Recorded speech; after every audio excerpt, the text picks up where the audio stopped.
This hearing of the Committee on Oversight and Government Reform will come to order. I want to welcome everyone here today. Without objection, the chair can declare a recess at any time. I now recognize myself for the purpose of making an opening statement. Good morning.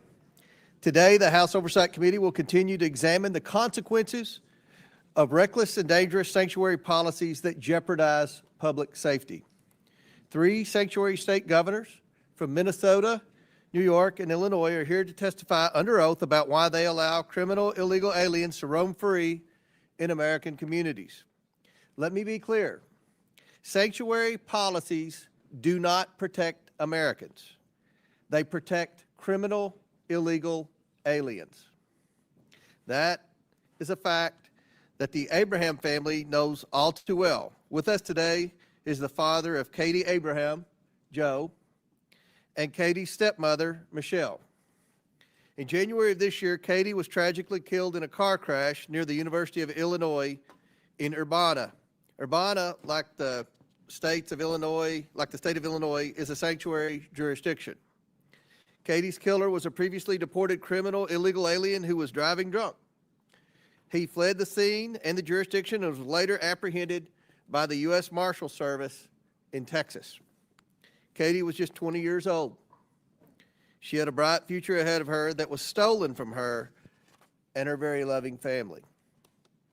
The illegal alien who took Katie's life should never have been allowed into our country. This was a preventable crime. Unfortunately, there are too many instances where criminal illegal aliens have harmed Americans. Behind me are photos of some of the many criminal illegal aliens that have been captured in Illinois, Minnesota, and New York. These criminals have been convicted of crimes including vehicular homicide of a woman, sexual abuse of children, slashing a victim with a machete, and carjacking, among many other crimes. It's absolutely sickening that sanctuary jurisdictions seek to protect these criminals rather than protect Americans. Instead of putting America first, the Biden-Harris administration deliberately dismantled the border security to unleash the worst border disaster in American history. Their radical policies allowed millions of illegals to flood into our country. Americans voted to end the Biden border crisis, and President Trump has delivered on his promise to secure the border. He has taken bold, decisive action to restore our sovereignty and make America safer with each passing day. And here in Congress, we are working to pass the One Big Beautiful Bill to fund U.S. Immigration and Customs Enforcement so it can carry out the mass deportation of criminal illegal aliens. Despite President Trump's efforts to secure the border and enforce the law, Democrat-run sanctuary cities and states are siding with illegal aliens. For today's Democrat Party, it seems unlimited illegal immigration isn't a failure of policy, it is the policy. And that agenda is being pushed at every level of government. And this comes at a steep cost to public safety, strains law enforcement resources, and imposes a massive financial burden on both federal and state taxpayers. That's not just bad policy, it is a serious oversight failure. Congress must confront this absurd reality. State and local officials are actively undermining federal immigration enforcement, even when it's aimed at making their own communities safer. It's time to determine what legislative action is needed to stop this subversion and restore the rule of law. It's growing more and more absurd every day. In recent weeks, we've witnessed a Democrat senator who traveled to a foreign country for a wellness check on a foreign MS-13 gang member, and now indicted human smuggler that ended with a photo op and margaritas on the rocks. The fervor among Democrats who take the side of illegal alien criminals grew so strong that I even had to deny a written request from members of this very committee to go on a taxpayer-funded junket to visit with this same MS-13 gang member. Earlier this year, I launched an investigation into the radical pro-illegal immigration policies of sanctuary jurisdictions. At an oversight committee hearing with some of our country's worst sanctuary city mayors earlier this year, the public was able to clearly see how they care more about illegal aliens than their own citizens. They have pledged not to cooperate with federal law enforcement officials, not even to hand over criminals in their custody who were originally arrested by their own local law enforcement officials for crimes. The absurdity does not stop there. Several of those local officials pointed the finger to laws and policies that their state governments put in place. I invited these governors here today because, as the chief executives of their states, they willfully ignore federal law, shield illegal aliens, and pass the cost of free services onto their hardworking taxpayers. It's hard to figure out whose side these governors are on. They shield criminals while their own citizens pay the price. Just a few weeks ago, Minnesota Governor Walz stood at a commencement podium and smeared ICE agents as, quote, Trump modern-day Gestapo, end quote. Comparing brave law enforcement officers who risk their lives to uphold federal law to Nazi thugs is not just wrong, it's vile and disgusting. I can only hope this reckless remark was not meant to incite violence. Assaults on ICE officers are already up 400% compared to this time last year. And we have witnessed repeated attempts at obstruction and assaults against federal law enforcement recently captured on video in California. Governor Hochul's sanctuary policies cost taxpayers billions to house, feed, and provide driver's license for illegal aliens while the cost to rent rises and hospitals are overrun. Her defiance of federal law invites crime to plague communities across the state. Governor Pritzker faces lawsuits for obstructing ICE as he turns cities like Chicago into havens for drugs and crime. He's yet another governor providing free care to illegal aliens that many of his own citizens lack. These governors handcuff law enforcement from doing their jobs, harbor predators, and call it compassion. It's not compassion, and it's costing lives, hurting Americans, and draining taxpayer money.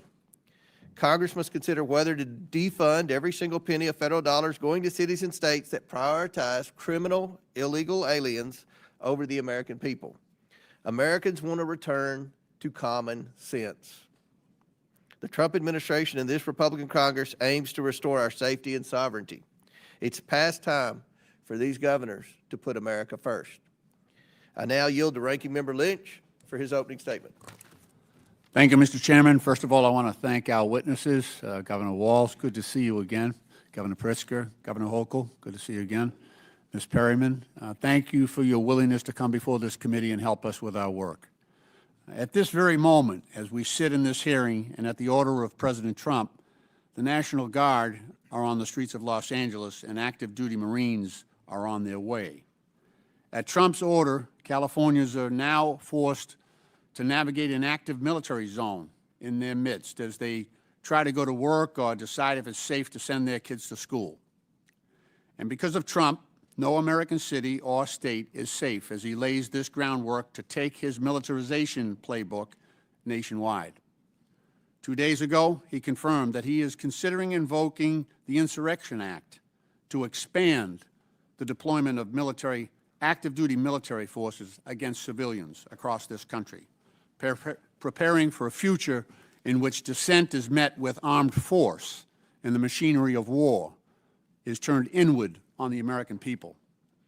If unchecked, this marks not just a threat to our most sacred civil liberties, but a violent blow to American democracy itself.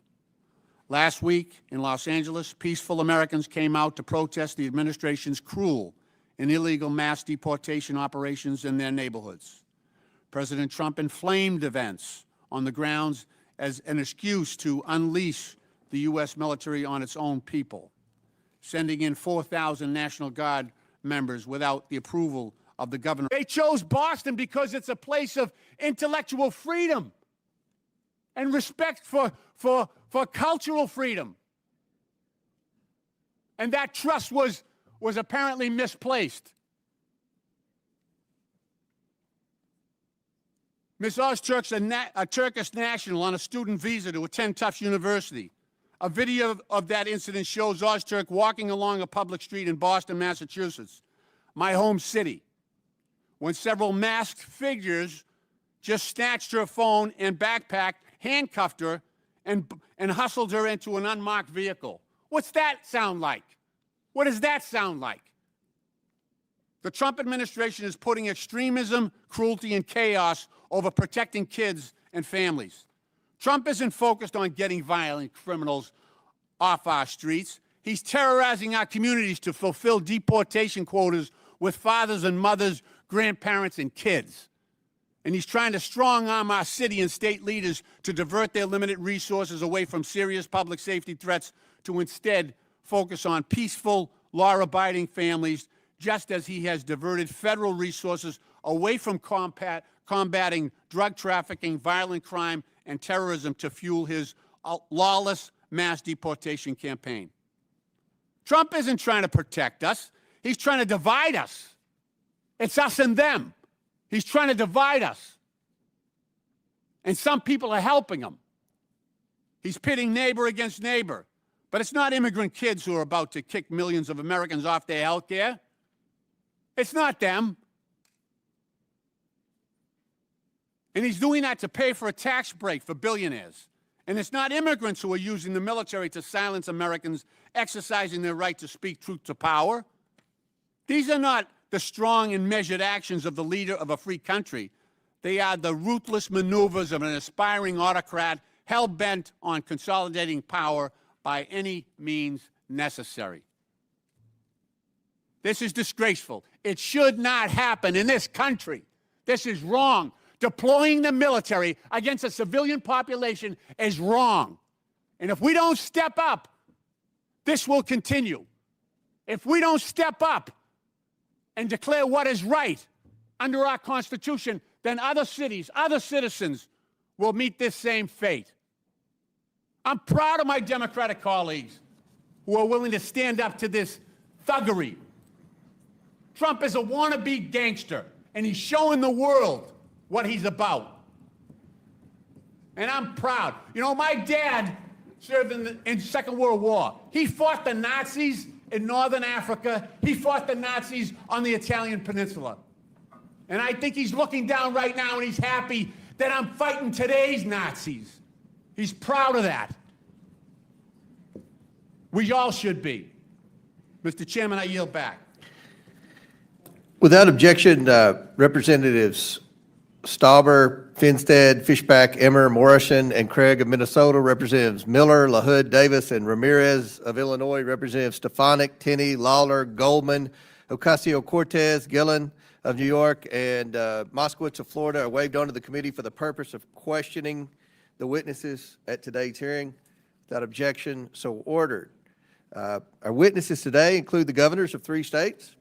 We want to welcome you all here. First, we have Tim Walz, governor of the state of Minnesota. He was sworn into office on January 7th, 2019. His second term began on January 2nd, 2023. Governor, welcome back to the House of Representatives. Next, we have J.B. Pritzker, governor of the state of Illinois. He was sworn into office on January 14th, 2019. His second term began on January 9th, 2023. I'm going to yield briefly to my colleague Raj Krishnamurthy for further introduction. Thank you, Mr. Chair. Thank you for yielding. In Illinois, we like our pizza deep, our politics lively, and our budgets balanced. The last one used to be a miracle before Governor Pritzker took office. I know firsthand, as the son of immigrants who realized the American dream in Illinois, that immigrants make enormous contributions to our country. Governor Pritzker understands that too. His great-grandfather fled pogroms in Ukraine in 1881 and settled in Chicago to build a better life. That legacy has shaped his lifelong commitment to public service, justice, and opportunity. Before entering public office, Governor Pritzker built a successful business career and became a leading philanthropist, supporting early childhood education and establishing the Illinois Holocaust Museum. Governor Pritzker has delivered historic investments in education, workforce training, infrastructure, technology, and clean energy, all while expanding paid leave, raising the minimum wage, and defending the rights of all Illinoisans. Governor, thank you for your leadership and for joining us today. Yield back. Next, we have Kathy Hochul, governor of the state of New York. She was sworn into office on August 24th, 2021. Welcome, Governor. And finally, we have Sky Perryman. She is the president and CEO of the Democracy Forward Foundation. Thank you all for joining us. Look forward to your discussion this afternoon. Pursuant to Committee Rule 9G, the witnesses will please raise their right hand. Please stand and raise your right hand. Do you all solemnly swear to tell the truth, the whole truth, and nothing but the truth, so help you God? Please let the record show that the witnesses answered in the affirmative. Thank you all, and you may take a seat. We appreciate you being here today and look forward to your testimony. Let me remind the witnesses that we have read your written statement and they will appear in full in the hearing record. Please limit your oral statement to 5 minutes. As a reminder, please press the button on the microphone in front of you so that it's on and the members can hear you. When you begin to speak, the light in front of you will turn green. After 4 minutes, the light will turn yellow. When the red light comes on, your 5 minutes have expired, and we would ask that you please wrap up. I now recognize Governor Walz for his opening statement. Thank you, Mr. Chairman, Ranking Member Lynch, and members of the committee. I'm proud to be here today as the governor of the great state of Minnesota. Wherever you go in this country, people tend to want the same basic things: safe neighborhoods, affordable household goods, meaningful work, good schools. That's what my administration has worked to ensure for our people, and that's what we've delivered. Under our leadership, Minnesota has been ranked the 4th best state to live in, the 2nd best state to raise a family in, and the 3rd best state for jobs. And when it comes to serious crime, Minnesota has hit its lowest level in over 3 decades, and we consistently have lower violent crime rates than the U.S. average. Now, we have a broken immigration system in this country. I think everyone in this room agrees with that. But nothing Minnesota has done to serve its own people stands in the way of the federal government managing border security and policies. While you've convened this hearing to explore the issue of so-called sanctuary states, Minnesota is not even a sanctuary state. Minnesota legislature has passed no such bill making Minnesota a sanctuary state, and I have signed no such law. Minnesota cooperates with federal authorities in a number of ways. When there's a convicted felon in our prisons, we ask about their immigration status and share that information with the Department of Homeland Security. We also cooperate with Homeland Security requests when there's a judicial warrant and when due process has been afforded by our Constitution has been served. But enforcing immigration law is not the role of local and state governments. The fact is, Congress has given federal agencies the authority to enforce immigration laws across this country. That includes Minnesota, and I support them doing so. It's the federal government's job to secure the border. That's why when I was in Congress, I visited the southern border and voted for bills that would have increased funding for Border Patrol, made it easier to hire qualified agents, and deployed advanced technologies to the border. Most importantly, I recognize that securing our border does not mean we sacrifice our constitutional values. Unfortunately, the cruel and misguided policies of this current administration fail to live up to those values. Minnesotans are angry with what they've seen happen to their neighbors. They're angry that the federal government has been snatching people up, putting them in prison, and deporting them without a shred of due process. There's been no notice, no meaningful opportunity to object, and according to the president, no way to get out of these overseas prisons once you end up there. And let's be clear, many of these are law-abiding Americans, people who have been granted asylum or promised protected status. In many cases, it seems these people were reported not based on a criminal behavior, but how they looked or what they've said and being in the wrong place at the wrong time.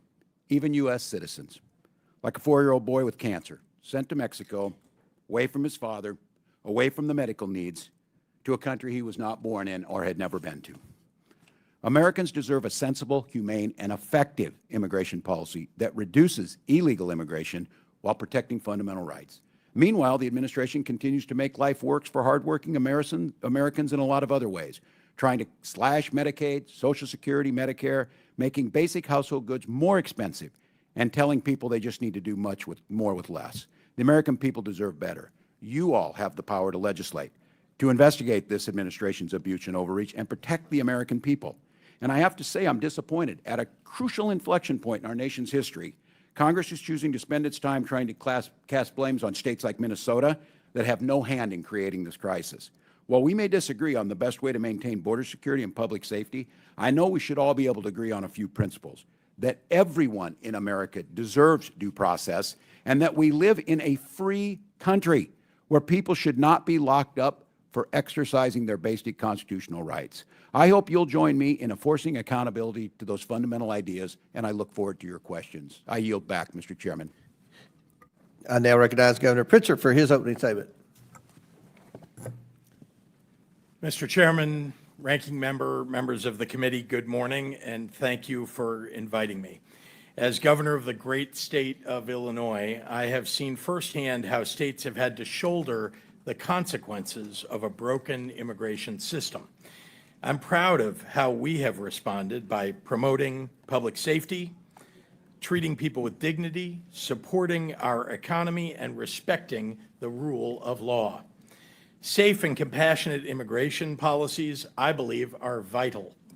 In fact, my own family owes everything to this country accepting a young refugee named Nicholas Pritzker to its shores over a century ago.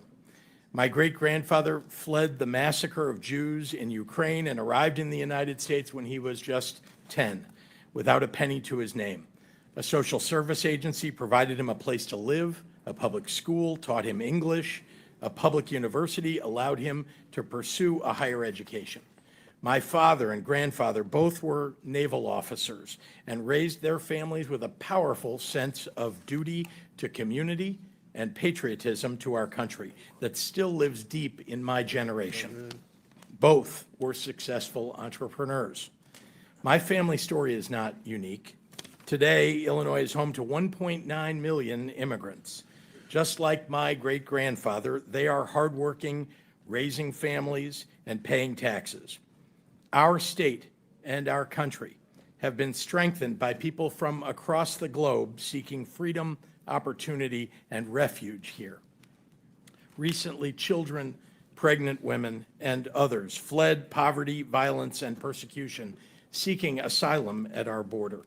Some border state politicians chose to treat them as political pawns, busing them to states like mine and dropping them off in the dead of night in the freezing cold. Illinois chose a different path. Faced with a humanitarian crisis, our state made sure children and families did not go hungry or freeze to death. By doing so, we helped to maintain safety and order in Chicago. As governor, one of my responsibilities is to keep the public safe. That is why I expanded our state police, banned assault weapons and ghost guns to take guns out of the hands of criminals, and invested more than ever before in violence prevention. As a result, violent crime is down in Illinois, and Chicago ended 2024 with its lowest homicide rate in 5 years. As I have consistently said, violent criminals have no place on our streets, and if they are undocumented, I want them out of Illinois and out of our country. And as we are reminded in Los Angeles this week, we can all agree that violence of any kind, whomever it is directed at, is unacceptable. People must be held accountable to the law. Illinois follows the law, but let me be clear, we expect the federal government to follow the law too. We will not participate in abuses of power. We will not violate court orders. We will not ignore the Constitution. We will not defy the Supreme Court. We will not take away people's rights to peacefully protest. We also respect, and expect this administration to respect, the traditions and legal precedent that dictate how and when our National Guard and military are deployed. As governor, I've had to make the difficult decision to call the Illinois National Guard into service. I have always done it in partnership with my local governments and law enforcement, and with deep and abiding respect for the sacrifice I was asking of our volunteer armed forces. It's wrong to deploy the National Guard and active duty Marines into an American city over the objection of local law enforcement just to inflame a situation and create a crisis. Just as it's wrong to tear children away from their homes and their mothers and fathers who have spent decades living and working in our communities, raising their families. Besides being a father and husband, the greatest honor of my life has been serving as governor. I believe with my whole heart that Illinois is the best place in the country to live, work, and to raise a family. Illinoisans take seriously their responsibility in upholding the most fundamental values of our nation, values like kindness, empathy, hard work, and fair play. Our people embody the most American ideal of all, that where your life began matters far less than the dreams you can realize here for yourself and your family. Thank you very much, Mr. Chairman. Chair now recognizes Governor Hochul for her opening statement. Chairman Comer, Ranking Member Lynch, and members of this committee. As we speak, an American city has been militarized over the objections of their governor. At the outset, I just want to say that this is a flagrant abuse of power and nothing short of an assault on our American values. My views on immigration are simple and direct. Our nation needs secure borders. Our nation needs comprehensive immigration reform from this body. And our state laws dictate that we cooperate with ICE in criminal cases. And our values dictate that we treat all law-abiding people with dignity and respect. The America I believe in is a nation of laws and a nation of immigrants. Abandoning either threatens the very foundation on which this great country was built. You know, for 400 years, New York has prospered because of the hard work of these people, these newcomers, people like my grandfather who fled great poverty in Ireland. Grandma and Grandpa had the same American dream that the immigrants today have. I see it in their eyes. They're not here for handouts. They're not here to take advantage of the situation. They're here to work. They want to contribute, earn their place, raise their families. Yet, every day there's another story of children being ripped from the arms of their mothers, wives separated from their husbands, families arrested while attending legal immigration appointments. You know, not long ago in a small town known as Sackett's Harbor in upstate New York, masked and armed ICE agents stormed into a home before dawn. They abducted a mother, her 3 children, including a 3rd grader. They were cast into a living hell in a detention facility in Texas. I immediately contacted Border Czar Tom Homan and demanded their release. In Jefferson County, more than 60% of the residents voted for Donald Trump. And those people protested in the streets. Local Republican lawmakers, business owners, school leaders all spoke out. Finally, after 2 long weeks, the family was finally returned home. In New York, we understand the difference between going after criminals and traumatizing law-abiding families. Now, some of you will use this hearing to stoke fear. I'm here to talk about the facts. New York has managed an unprecedented immigrant influx because of a broken border. Yet at the same time, our state has become stronger and safer. Today, New York has the lowest homicide rate among the nation's top 10 states. We didn't achieve this with indiscriminate roundups, not by tearing apart innocent families, but by investing $2.6 billion in public safety, engaging in smart, targeted policing, and partnering with law enforcement, federal law enforcement, to apprehend and deport serious criminals. And since I've become governor, we've cooperated in handing over 1,300 convicted criminals to ICE. But what we don't do is civil immigration enforcement. That's the federal government's job. New Yorkers need their state troopers on our highways, seizing guns and drugs. States like mine are doing our part, but we can't be expected to fix the broken immigration system. You know, and the very people who go on cable news and rail about the border are the same ones who torpedo bipartisan legislation each and every time. So here's my message. If you truly care about public safety, if you truly care about the economy, if you truly care about human dignity, then sit down, negotiate, have real reform, secure the border, revive legal pathways, and let people work. At the end of the day, I'll go home and do my job keeping New Yorkers safe. I hope that you will do yours. Thank you. And I now recognize the Democrat witness, Ms. Perryman, for her opening statement. Thank you, Mr. Chairman and Acting Ranking Member, for having me here today. And at the outset, let me offer my sincerest condolences to all of you for the passing and your loss of your colleague, Representative Jerry Conley. I'm here today as a lawyer and as the president and CEO of Democracy Forward Foundation, which is a national nonpartisan legal organization that is committed to achieving democracy and a nation that enables all people to thrive.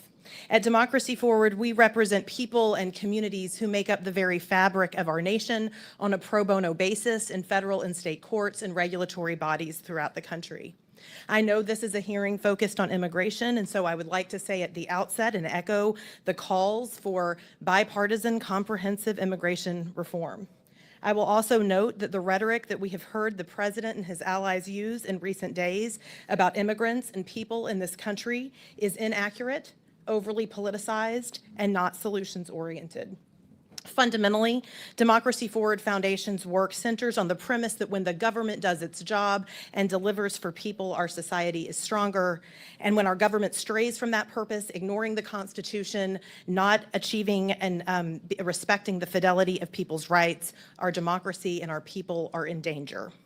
Right now, based on the work that we are doing, I am here to say that our American people are in danger and that our democracy is in crisis. I am looking at these United States flags. We need to remember who we are. We right now have a president who has proclaimed without irony that he is a king in a nation that next year will celebrate 250 years since it threw off the reins of monarchy. Since Inauguration Day, the president and his administration have acted beyond the lawful bounds of executive authority. They have usurped the power of this Congress. They have sought to eliminate due process of law. They have ignored court orders, and they are targeting people, civil society organizations, and lawyers. These are anti-democratic actions that present an overall threat to every single American and their well-being and to our values in America. That is why at Democracy Forward Foundation, we have had to go to court to file more than 70 legal actions in federal and state courts and agencies and offices since Inauguration Day to protect the American people's rights. From stopping the president's federal funding freeze, to blocking the decimation of the Department of Education, to having to safeguard due process, to challenging DOJ and Elon Musk's attempts to access personal data on behalf of individual Americans, our team is in court every single day on behalf of people of all identities and ideologies, people in red states and blue states, people in small towns, urban areas, and rural communities. Our work at Democracy Forward demonstrates that the United States Constitution is still here, and it is here for all of us. This administration's tactics with regard to immigration enforcement that we have seen, they shock the conscience. They shock the conscience of the vast majority of the American people, including people who do not see eye to eye on how to fix our immigration problem in this country. They have led us to file and have to file litigation on behalf of religious communities to prevent ICE from entering houses of worship. We are litigating against policies that prolong the detention of individual immigrant children without their families. And of course, we are challenging the lack of due process afforded to our clients, men who were disappeared through an unlawful agreement between the government of El Salvador and the United States Department of State. All told, the courts have ruled against the current administration more than 170 times in less than 200 days because of the fast-moving harms and flagrant violations of the law and of our Constitution. And while this is a dire situation, our work demonstrates that the American people are determined to protect their rights. They are determined to use lawful and peaceful means of petitioning their government and, when necessary, of holding their government accountable. People have talked about their families, and last week was June 6th, which is, of course, the anniversary of when American troops landed on the beaches of Normandy in World War II. I, too, am the mother of a 9-year-old boy, and that 9-year-old boy's great-grandfather served in that battle, and many others throughout the European theater. But as I reflected last week, we don't need to be in Normandy to defend our democracy in June of 2025. We need to be here in these halls, doing the work in courts across the country, and in our communities. And we do need to remember the essential and historical commitment that our nation made at the end of that war to advance democracy and to ensure that we never turn our backs on people who are fleeing persecution. I so appreciate you inviting me here today to participate in this hearing, and it is with a sincere hope that we can come together that I offer my testimony and comments. All right, opening statements have concluded. We're now going to begin the questioning portion of today's testimony. And I'm going to begin with Governor Walz. Governor Walz, I thought that maybe your statement referencing ICE as Gestapo was an outlier statement, but now that Mr. Lynch has endorsed it, it appears that it could be some type of Democrat talking point. Governor, do you and other Democrat politicians understand why referencing ICE as Gestapo is offensive? I'm going to explain. The Department of Homeland Security is reporting that ICE agents are now experiencing a 413% rise in assaults. We've seen numerous videos of rioters obstructing and assaulting federal law enforcement after your remarks, including in Los Angeles. So, Governor, do you think that comments like that and rhetoric like that put ICE officers and other law enforcement in greater danger? Well, thank you for the question, Mr. Chairman. First and foremost, any attack on law enforcement is unacceptable, wherever it's at, whether it's state, local. So you understand, and I've got limited time here. I want to highlight for the governors that real-world impact of the policies that you all continue to defend, even in your opening statements, have on American families. Earlier this year in Governor Pritzker's Illinois, a previously deported illegal alien who had re-entered the country was allegedly drunk driving near the University of Illinois when he struck a car sitting at a red light and then fled the scene. The crash killed 2 young women, including Katie Abraham, whose father and stepmother are here today. And this is her poster. Katie had her whole life ahead of her, cut off in an instant. Governor Pritzker, this illegal alien should never have been here. He didn't just flee the scene. He fled the state and was apprehended by federal marshals in Texas using a false name. He now faces criminal charges for reckless homicide, leaving the scene of an accident resulting in death, and driving under the influence resulting in death. And he faces a federal indictment for having a fraudulent permanent resident card, a fraudulent Social Security card, and a fraudulent use of passport. Governor Pritzker, do you agree that this illegal alien who killed Katie should never have been in the United States in the first place? Thank you, Mr. Chairman. First, let me express my condolences to the family, and those are terrible circumstances. Let me also say that anyone who commits a crime in the state of Illinois. I understand, Governor. Should that criminal have been here in the first place? Did he have a right to be in this country illegally? If the person is a criminal of any sort, then they ought to be. So that person had a right to be in the United States. They ought to be given their due process rights, and they ought to be convicted. And the criminal who Yes.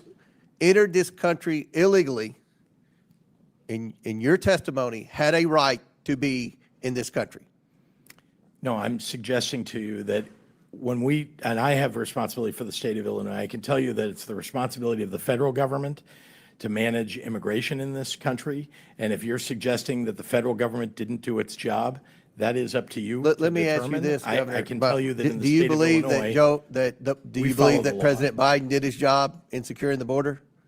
I was critical of things that President Biden did. I think I've been very public about that. I wrote a letter to the president telling him that. Okay, thank you. Now back to Governor Walz. You were obviously selected by Vice President Harris to be your running mate in 2024. I'm curious, did you ever ask Vice President Harris about former President Biden's and then President Biden's cognitive decline? No, not that I can recall, Mr. Chairman. You saw President Biden's disastrous debate performance. I'm just curious, you never did comment to Vice President Harris like, wow, he may not be on the top of his game. Nothing was ever mentioned to Vice President Harris. And the reason I ask, obviously, is because I know you watch CNN, and other networks have interviewed a lot of people, including Jean-Pierre and Buttigieg and others that have suggested that they were shielded from President Biden and weren't allowed to speak to him, and that his mental decline was obvious. You never discussed that with Vice President Harris? No, not that I can recall, Chairman. And I, as governor and then being on the ticket, I was probably more concerned with my own debate performance than President Biden's, so no. Let me ask you this, Governor. Do you believe that the Biden-Harris administration secured the border? You mentioned it's the federal government's role to secure the border, to protect Americans from illegals entering the country, I guess. Do you think they did a good job of that? I think the border has been broken for a very long time through many administrations. It's one of the reasons why Vice President Harris was advocating so strongly for the bipartisan bill that. Did she mention her role as the border czar when you all were out campaigning? Or? Not that I can recall, other than that we talked about the need to pass the bipartisan border legislation that would have done many of the things that, as a governor, I know would have made our jobs easier. But President Trump secured the border without any legislation. I mean, that was kind of a myth that was in the media and a Democrat talking point, that we needed legislation to secure the border. The border's secure. Everything's fixed? That's step one. Step two is to deport the criminal illegals, and that's where we're facing obstruction in your all state. So I'm sure there are a lot more questions that will pertain to that. My time's expired. I now recognize Ranking Member Lynch for his questions. Thank you, Mr. Chairman. It's worth saying again that Democrats oppose violence and lawlessness in all its forms. I do want to point out that the vast majority of protesters have been peaceful. But the most egregious and sweeping displays of the use of force and lawlessness we see in the United States today, and the gravest threat to the rights and freedoms of those that we hold dear, are the acts of the Trump administration itself. President Trump and his administration have crossed the line over and over again, from January 6th, when this building was attacked at his direction, to invoking the Alien Enemies Act, to dismantling USAID, to ignoring court orders, to the attacks and threats against law firms that were protecting democracy. As in that in the 5 months since Trump took office and put the for sale sign over the White House, he's earned $2.9 billion on his crypto scam. I mean, to call this unprecedented, that word has lost all its meaning. He keeps making history, but the wrong kind. Just the act of sending the National Guard and troops and active duty Marines to L.A. was already an overreach. Supposedly, now we hear reports that those soldiers and Marines were sent to quell protests, but now are detaining civilians and are being trained to perform immigration enforcement functions. Ms. Perryman, what else could go wrong with the National Guard and Marines deployed in L.A.? What are the risks to the Americans who live, work, and exercise their right to freedom and to free speech there? Well, I would just say that what our Constitution recognizes and how good government functions is really based on trust. And when we look at National Guards, it is the governors that often call the National Guards in. And so, of course, the fact that we are seeing a situation where the president has taken this step without cooperating with the governor and with local communities there is deeply concerning. And of course, we know from history that could lead to escalations and could lead to violence that is really problematic for all of our communities across the country, including in Los Angeles. Thank you. Ms. Perryman, Secretary of Defense Pete Hegseth has talked about the deployment order, and he testified that this order, and I'm quoting him, this order is getting ahead of a problem so that if in other places, if there are other riots in places where law enforcement officers are threatened, we would have the capability to surge the National Guard there if necessary. Ms. Perryman, how does the President's broad order and the presumption before the fact that military force would be deployed, how does that pose a threat to other cities across the country? Well, again, it appears to be an escalation, and the main thing that's really important to so many Americans across the country, as well as local law enforcement in so many areas, that local law enforcement is there to help people be able to peacefully protest. And so there are ways that people in this country can express their views. We don't all agree with each other. And right now you really see the White House, for whatever reason, I think escalating, maybe seeking to create some made-for-TV moments. It's not clear. But I do think that there is a lot at stake here, as you've heard this morning. Thank you. I want to ask each of the governors, this is a general question. How could each of the governors answer briefly how President Trump's policies, his assaults on the rule of law and his interjection of military force into California, how that would threaten your states, especially where Secretary Hastings has said that he would support that expansion? Mr. Walz, Governor? Well, thank you, Ranking Member Lynch. Well, first of all, it's one of the federalism policy of this, especially when it comes to posse comitatus and the Insurrection Act. Governors are in charge. Our National Guard, as all of you know, serve in either Title 10 or Title 32 status under the role of governor. Right. And on all of these operations, the absolute pinnacle and the most critical piece is the coordination amongst them. And as a governor not being notified as local law enforcement, it creates a chaotic situation that they cannot operate as a joint unit. And governors are always there. We do it for floods. We do it for civil unrest. But doing it without causes immense danger, not citizens to, but to those very law enforcement officers who are then put in that chaotic situation. Thank you. Governor Pritzker? Local law enforcement are the ones who indicate to the governor or to their local officials who talk to the governor about their need for National Guard. And indeed, I've had that situation in the state of Illinois and called out the Guard when I needed to. I'm careful about when I do it, but again, when local law enforcement indicate that they want that backup or they need that support, we do it. Now, I have to say, when the President of the United States is calling out your National Guard over the top of local law enforcement saying that they don't need it, that they have things under control, it tends to have an inflaming effect on what's going on the ground, just when local law enforcement and officials are getting things under control. And I think that's what we saw in Los Angeles. Governor Hochul? Those actions absolutely undermine the sovereignty of individual states. States' governors are the commanders in chief of the National Guard. They know what to do. As you've heard from my colleagues, we have deployed them in a number of occasions. But undermining confidence in local law enforcement, you're basically saying that there's not a belief that the highly trained individuals of our municipal police departments, like Los Angeles and the city of New York, for example, can handle their jobs. I have more confidence in our law enforcement than perhaps the president does, and we ought to step back and say, this is an overreach of epic proportions. Thank you. Chair recognizes. Thank you for your courtesy on the time. Appreciate that. Thank you. Chair recognizes Ms. Stefanik from New York. Thank you. Governor Hochul, on your first day in office, you signed Executive Order 1. Is that correct? I believe it is. And you extended this executive order not once, not twice, but 3 times, most recently January 16th of this year. Is that correct? If that's what your facts show, I signed countless executive orders. I would and assume you'd policies know and it's laws. Executive Order 1. And this is a continuation of your predecessor's sanctuary state policies, correct? Is included in that.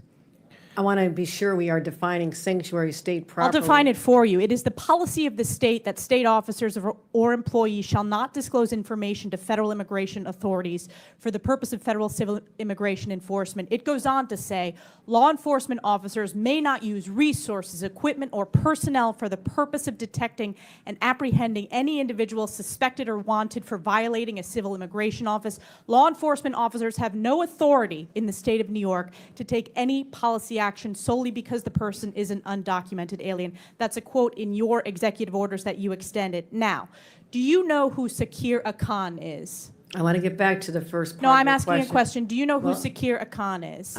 I want to make sure you understand that this simply says that we will cooperate with ICE. No, in it does all- not say that. I read what it We will says, and coop- let me talk to you about the results. Do you know who Sakir Akan is? You should, as the governor of New York State. Do you know? Refresh my recollection. He was an illegal migrant in New York. And do you know what crime he committed in addition to being here illegally? No, I do not. You do not. This was widely reported. He found a 15-year-old girl, threatened her with a metal pole, told her to get into the back seat of his car. He took her clothes off, and he violently raped her in Albany, New York. Do you know who Sebastian Zapita Khalil is? I'm sure you'll tell me there's many cases, whether they're These are here- high-profile cases. New Yorkers know about them, and you don't. So let's talk about Sebastian Zapita Khalil. Do you know who that is? I don't have the specific details at my disposal, no. Well, this is an illegal migrant in New York because of your sanctuary state policies. Do you know what crime he committed? I'm not familiar at this moment. I bet you're going to be familiar when I remind you. He found a sleeping woman on the subway, lit her on fire, and burned her alive. This is in Kathy Hochul's New York.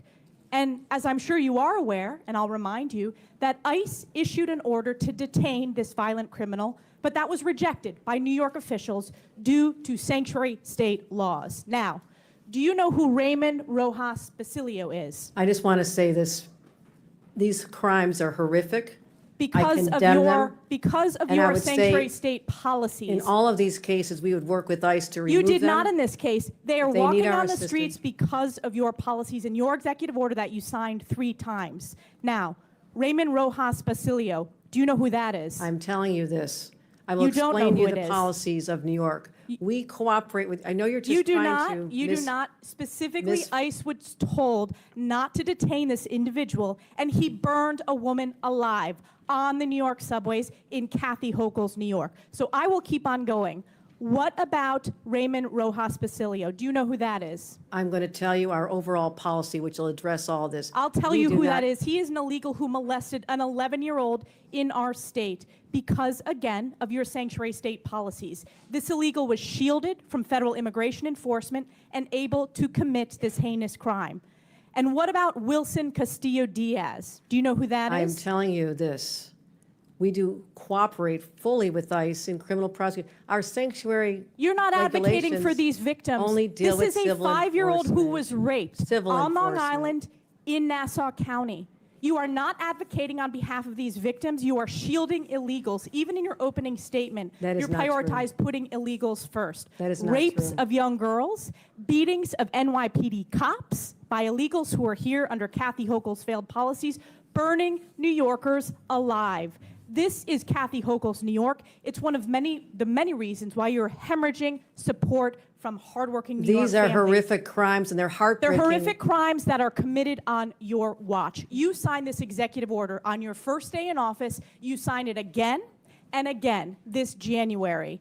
We deserve a governor who stands up for law-abiding New Yorkers, doesn't put illegals first, but actually puts New Yorkers first. I appreciate Rather the than going chairman's- after the viral moment, I suggest you No, look no, at no. the facts. I'm standing up for New Yorkers. No. Rather than addressing the illegals in New York, you are prioritizing your far-left sanctuary state policies, which you put in place with executive orders.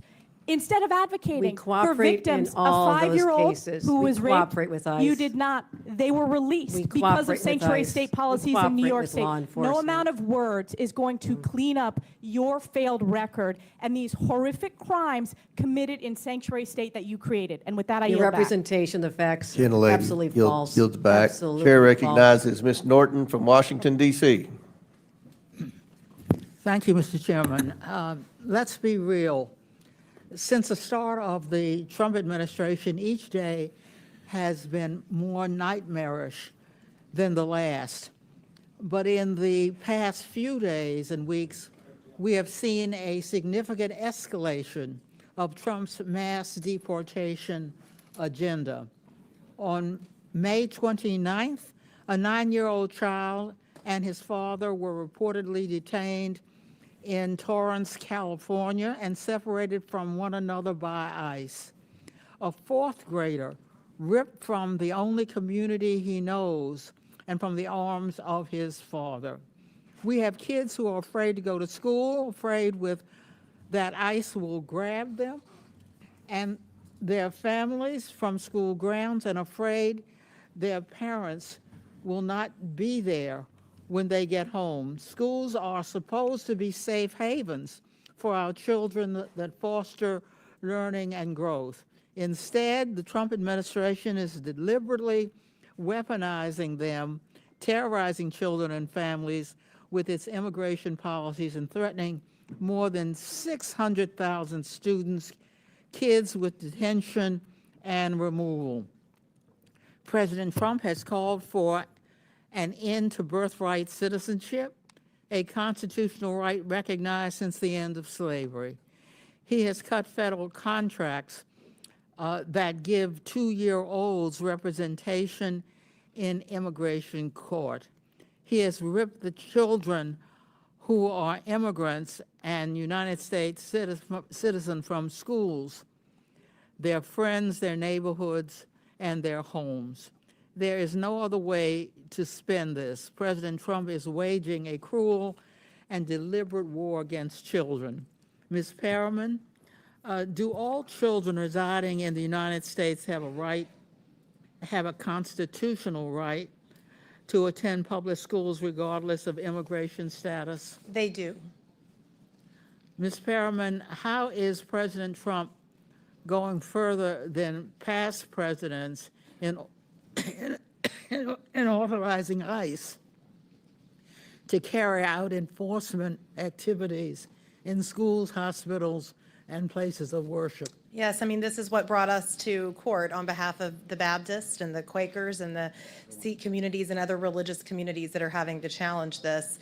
For more than 30 years, the country had a policy that prevented indiscriminate enforcement activities at what we call sensitive locations.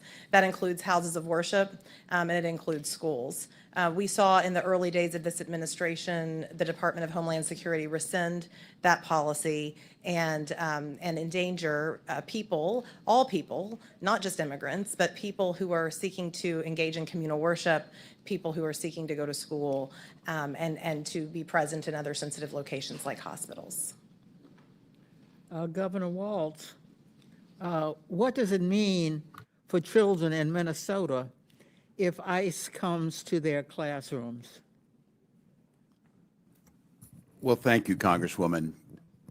Minnesota prioritizes education. We're proud of our education system. We're proud that when students come to school, they get a good meal, they have well-qualified teachers, and it's a place where it's safe. It's a safe place where they can learn. We prioritize it because our economy depends upon it, and it's the right thing to do.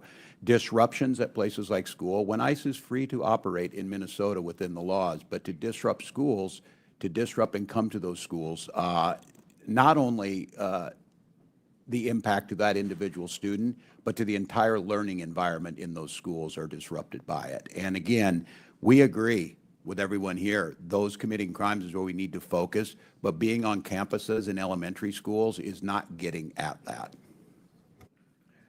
Thank you. Governor Pritzker, when ICE detains and arrests parents as they drop off kids at school, how does this affect educational outcomes?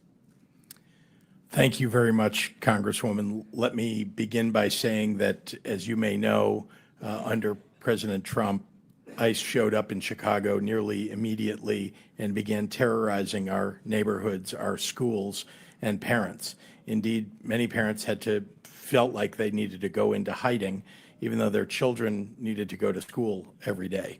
And so disrupting that environment, frankly, not just for the children, but for the parents and for teachers and the entire school community, it is something that, we believe in Illinois in educating all of our kids, making sure that they get what they need in our public schools. In fact, we've invested significantly in making sure the results have been very good. 8th graders in Illinois rank 2nd in reading in the entire country. 8th graders in Illinois rank 5th in the country in mathematics.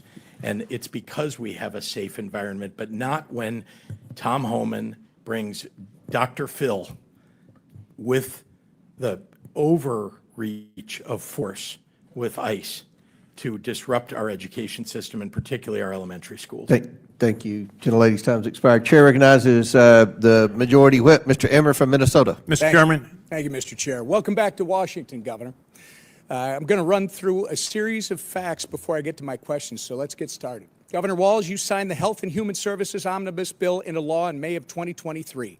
That bill expanded Minnesota Care to provide free health care to illegal aliens. You signed the Higher Education Omnibus Bill into law in May of 2023. That bill allows illegals to have their college tuition paid for by the state.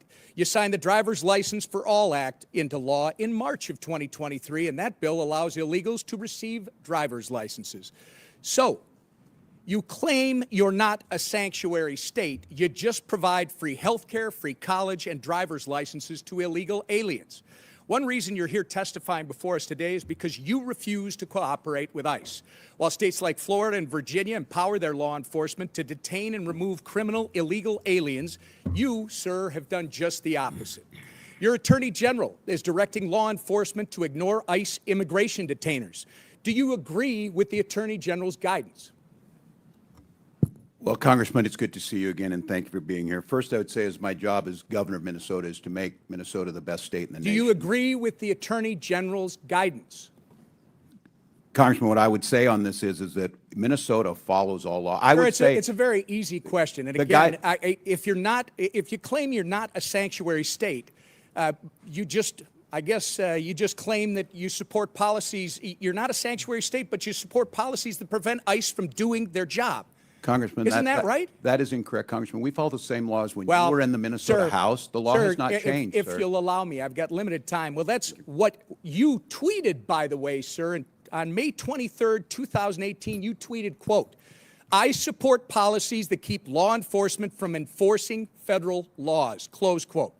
On May 17th, just this spring, at the University of Minnesota Law School's commencement ceremony, you said, quote, "Donald Trump's modern-day Gestapo is scooping folks up off the streets." When you said the words modern-day Gestapo, you were referring to ICE agents. Gestapo, by the way, sir, was the official secret police of Hitler's Nazi Germany. So you're calling ICE agents modern-day Nazis. Given the attacks on ICE agents that took place in Los Angeles over the weekend, don't you regard your dangerous inflammatory rhetoric as a problem?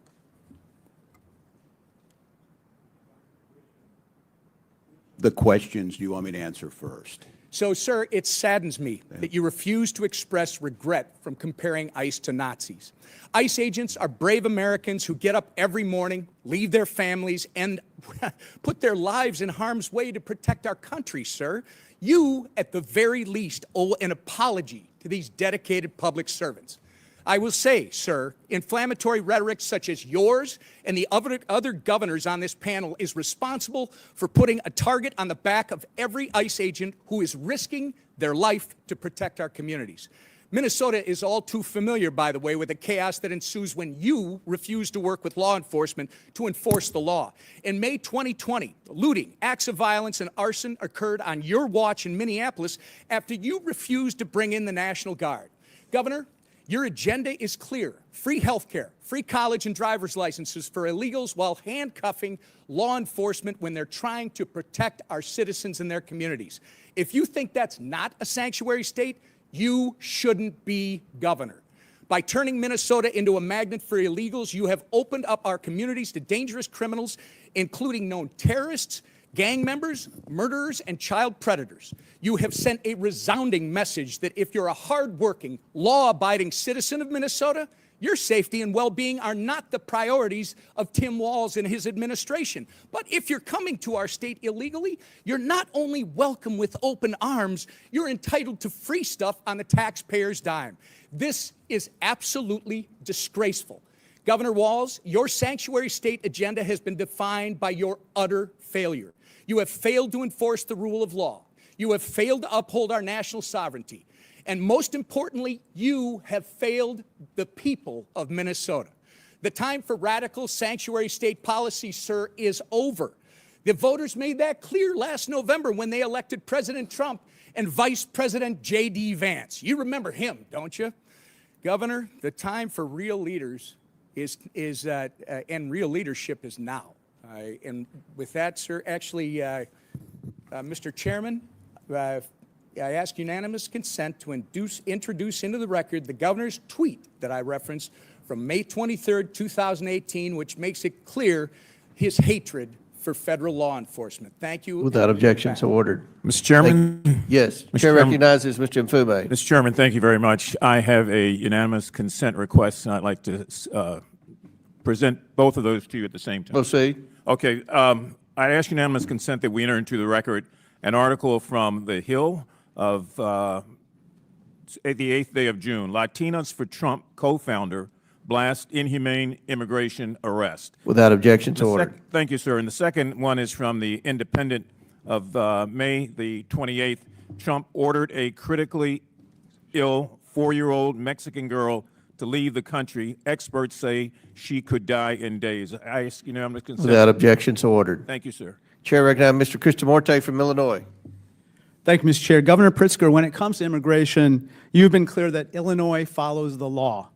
I'd like to go into this issue just a little further. First, there's been a lot of misinformation about the Illinois Trust Act.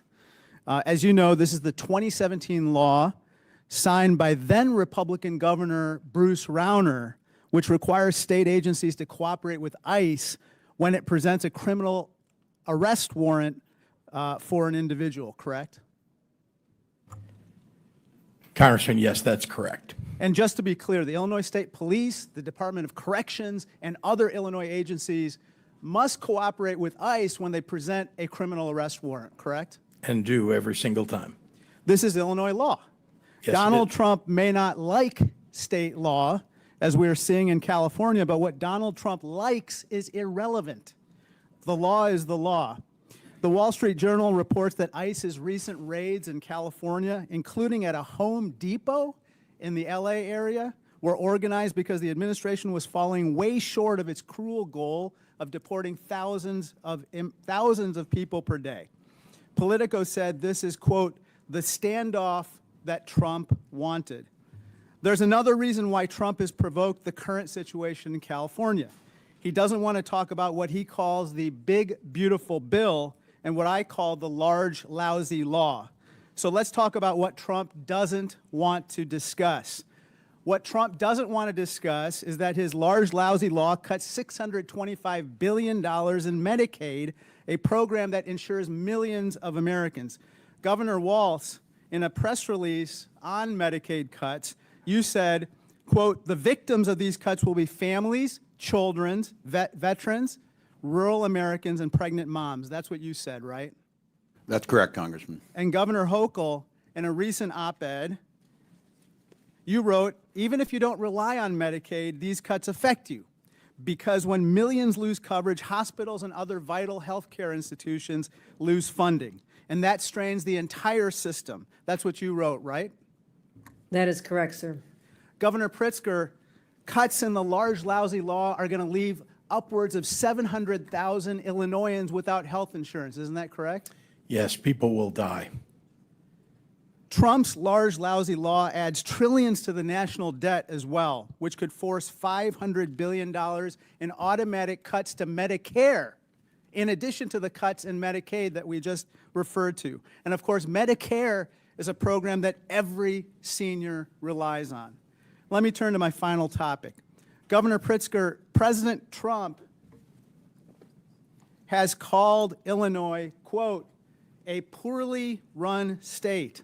But the truth, of course, is the opposite. Governor, Illinois has had 7 consecutive balanced budgets, right?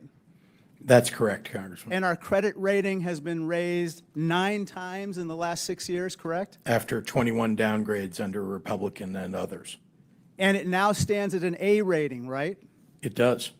In contrast, under President Trump, every credit agency has downgraded America's credit rating below the top level, the first time in history that's happened. Isn't that right? That's correct. Trump and others claim the federal government props up Illinois.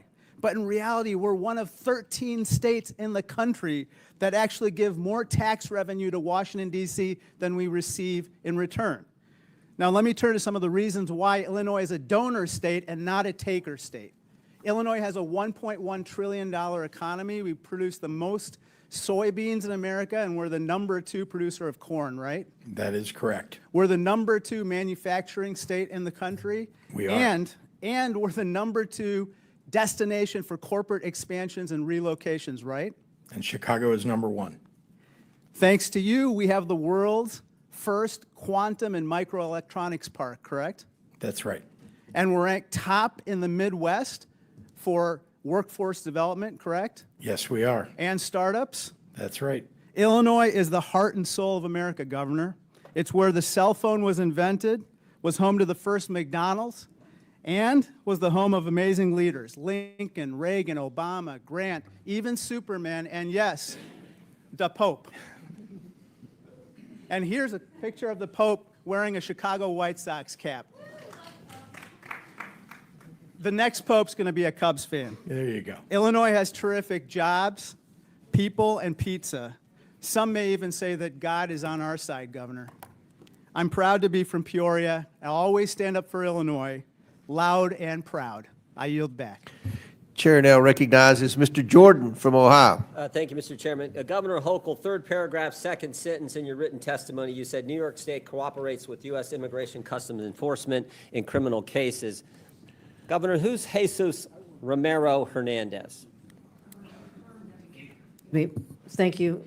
I want to reaffirm that we do cooperate in cases where, That wasn't the question. I just read your statement. I can read your statement. Who is Jesus Romero Hernandez? I don't have the details on every I'll single tell ya. person in a state of 20 million people. I understand, but this guy's a citizen of Mexico, deported 7 times, came to your state, assaulted one of your residents with a machete, choked a police officer, then when he was in custody, assaulted a corrections officer. ICE finds out this guy is in your state's custody, and they send you a detainer. You're familiar with a detainer, right? Yes, I am. Notice of action, immigration detainer to Tompkins County Jail from Syracuse Immigrations and Customs Enforcement. Section 1, they check a couple boxes. The first one they check is a final order of removal against the alien has taken place. That means a court has said this guy needs to go. This machete-wielding, cop-choking, corrections officer assaulting guy needs to go. Then they also check another box and they say biometric confirmation of who this individual is, this alien's identity. So they got the right guy, and a court has said he needs to go. Any idea what Tompkins County Jail decided to do with that detainer order? I will tell you this, the state No, of, it's a New- specific question. No, I'm What telling you- did Tompkins County do? the descriptions you have put forth are absolutely chilling and disturbing and course they are. reprehensible to all of us. My job is to Which protect is the why I'm people of asking New the York. question. What And did this- Tompkins County do? What I have I responsibility will for tell you, are since you're not going to state answer, courts, we state cannot police. and will not hold Mr. Hernandez. Yeah. We can't keep the machete guy who had choked a police officer and assaulted a corrections officer. We can't keep him. In fact, we have the back and forth from Tompkins County and ICE on January 28th of this year, 8:56 p.m. Tompkins County tells ICE, we're not going to hold this guy. 7 minutes later, ICE responds back, we will be there to take custody this evening. 24 minutes later, Thompson County reiterates, we're not going to have him. We're not going to turn him over. 10:45. ICE arrives at the jail. 1 hour and 18 minutes later, and guess what? Mr. Hernandez is not there. They couldn't wait 1 hour and 18 minutes for a guy who assaulted one of your residents with a machete, choked a police officer, and then when in custody, assaulted corrections officers. That is sanctuary policy in a nutshell, and that is what your state supports, and so do these other governors. That is what is so wrong, why the American people hate this concept. You're conflating what the state of New York does is I control state police and prisons. We have turned over 1,300 people. So you disagree with it? Did We the turn sheriff over make- Did the sheriff 1,300 make the wrong people. call? Those are local policies that we would not have done in the state of New York. State Oh, of New York, that is So a you're local saying the sheriff's decision. wrong? I would say this, if it happened in a state prison, we have already turned over 1,300 people. In Sheriff in fact, Tompkins County, I a want to say Democrat or this. Republican, Governor? There Hochul? have You any been idea? times, excuse The me, sheriff in Thompson County, a Democrat or excuse me, Republican? excuse me, there have No, been excuse me, times. I when- ask the questions, you give the Well, I'm answers. Is he a asking Democrat or for a Republican? Do second. you know? I'm asking for this moment to explain that I'm sometimes waiting I'm for asking, ICE is he a to come Democrat pick or up Republican, people. and do you agree I with the believe actions he's a he took? Democrat. Do you agree with the actions he took? How about that question? They are in conflict with what the state of New York would do. Well, maybe they're scared. By the way, he is a Democrat sheriff. Maybe the county guys are a little scared because you said this. I'm quoting from, it looks like the New York Times.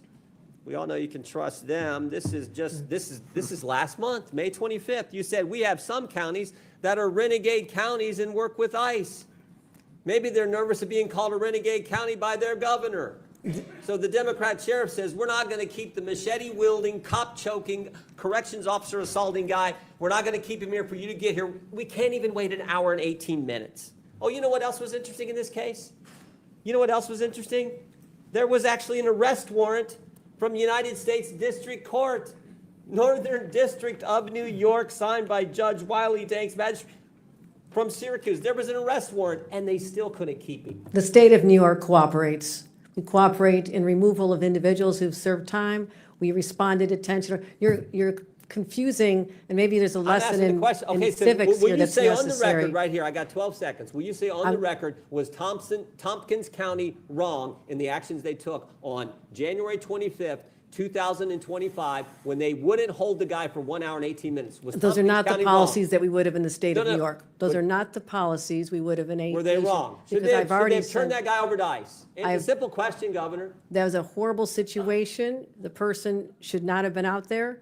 And It's a horrible situation, but it's a yes or no question. it is a response that this is a locality. Do you agree or In the disagree? state of New York, Agree or the person disagree? should have been held. Yes or no? The person should have been held, and in the state of New York, we would have turned him over. That is in conflict with what we would do as a state appreciate with the chair's respect to indulgence. I prison. yield back. And I want to know why ICE won't come and pick up the individuals who have served time in our state. I have cases where they have not even shown Governor, a up. court order and a detainer for a guy who did the things Mr. Hernandez did, and Tompkins County can't hold him an hour and 18 minutes, and you won't say that's wrong? I have said, we cooperate when there's a criminal case where someone has committed a This is crime. We sanctuary turn them policy. over. This is sanctuary policy in a nutshell. You won't even You're condemn something that anyone mischaracterizing. with common sense knows is ridiculous. You're mischaracterizing the Chair- laws of the state I of had the New York. facts here. That's Oh, all can I right. do one other thing, Mr. Chairman? Now he's been rearrested, and guess what? This guy who's now been rearrested, there is imminent danger that this inmate will do injury give to him a himself and minute. to others and presents a threat to safety, security, and good order of the facility, so he's not permitted to leave his cell. So this guy is not even allowed out of his cell, but they let him out on the street a few months ago. That's how ridiculous this is. When he does leave his cell, it'll be go back to Gentlemen, his country under our time's orders. expired. of deportation. Chair recognizes Mr. Mfume, and I'll give you an extra minute. Oh, there you go. Thank you. Mr. Chairman, I've got 2 unanimous consent requests that I hope would not count against my time. Okay, we won't. Okay. Clock stop. I ask unanimous consent to submit for the record an article from Forbes magazine entitled "Trump Team Focuses Deportations on Immigration Numbers, Not on Criminals," Without objection, so ordered. and an article from the Rolling Stone from the 6th of last month entitled "Trump has now deported multiple U.S. citizen children with cancer." Without objection, so ordered. That's a good diversity of sources, the It is. Rolling Forbes Stone and Rolling Forbes, Stone. yes. I like that. All right, you're, Thank you proceed. thank you very much, Mr. Chair. A couple of things on the record and then some observations. I don't know that I necessarily have any questions, but I do have some observations and a statement. I think before we let this get out of control, everybody on this side of the aisle is against violence of all forms. Everybody on this side of the aisle finds that to be unacceptable. We believe that convicted criminals who are incidentally illegally here and have been convicted should have no safe harbor. And we believe that victims of criminals should have our collective prayers and empathy. So this is not about Democrats not having a balance or about Democrats supporting something that is not right. The other thing that I want to say is that I find something eerily chilling about what's going on here. And what's chilling about it is that if I take myself out of 2025 and roll myself back in time, some of the hatred that I see displayed under the guise of good government just scares the hell out of me. We're not that far away from situations that existed where things like this affected other groups. And I'm not talking about anybody that's a convicted illegal criminal. I'm talking about innocent Americans who live in our neighborhoods, who do the work that we won't do, who abide by the laws, who play by the rules, who love their new country and who cherish their faith. Because if we just roll this clock on the wall back 75 years, we'd be looking at a time in Nazi Germany where people ran around with signs like this new ICE sign that says, "Report all foreign invaders to ICE," with Uncle Sam there holding up the sign. This could have been a Gestapo member 75 years ago, "Report all Jews." 100 years before that, it could be a plantation owner that said, report all Negroes and all coloreds and all those who are from Africa because they are disrupting our country. So let's not get it twisted here. We in this country are not pure and pristine. We had runaway slave laws to kick the people who ran away from slavery. We had 50 years of black codes where you got fines and you got rewards and you got all sorts of things if you did or did not do something to report black people. After 150 years of slavery and 100 years of segregation and 100 years of Jim Crow after that, you could be arrested for anything in this country not that long ago. I remember when the National Guard was deployed in 1968, and I walked out of my house facing fixed bayonets with men in uniform, not knowing what the hell they were there for, but obeying the chief executive officer of this country. And I know what it's like to face a bayonet and to face a National Guardsman. And I've seen the tension that it brought about and how that group of demonstrations across this country continue to go for days and days and days. And so don't give me something about, there's something about these people because they're immigrants. No, there's something about them because they're people, and like all groups, they've got bad people in them. I could have been arrested 75 years ago for walking into a restaurant, for drinking out of a water fountain, for being accused of looking at a white woman like Emmett Till did in 1955, and he was burned and lynched in this country. When future generations peer through the telescope of time, I hope that they look at us and realize that there are some who chose not to shirk their responsibility, not to run away from the reality and to face it head on. You know, not too long ago, I went to visit a proud lady who this year will celebrate her 149th anniversary. And she stands today, even as we sit in this hour. In her left hand is a great torch. And in her right hand, guess what? She clings the Declaration of Independence close to her breast. And on her head is a crown of spikes. And on her feet, broken shackles, symbolizing freedom from tyranny, the tyranny that so many immigrants faced before coming to this country.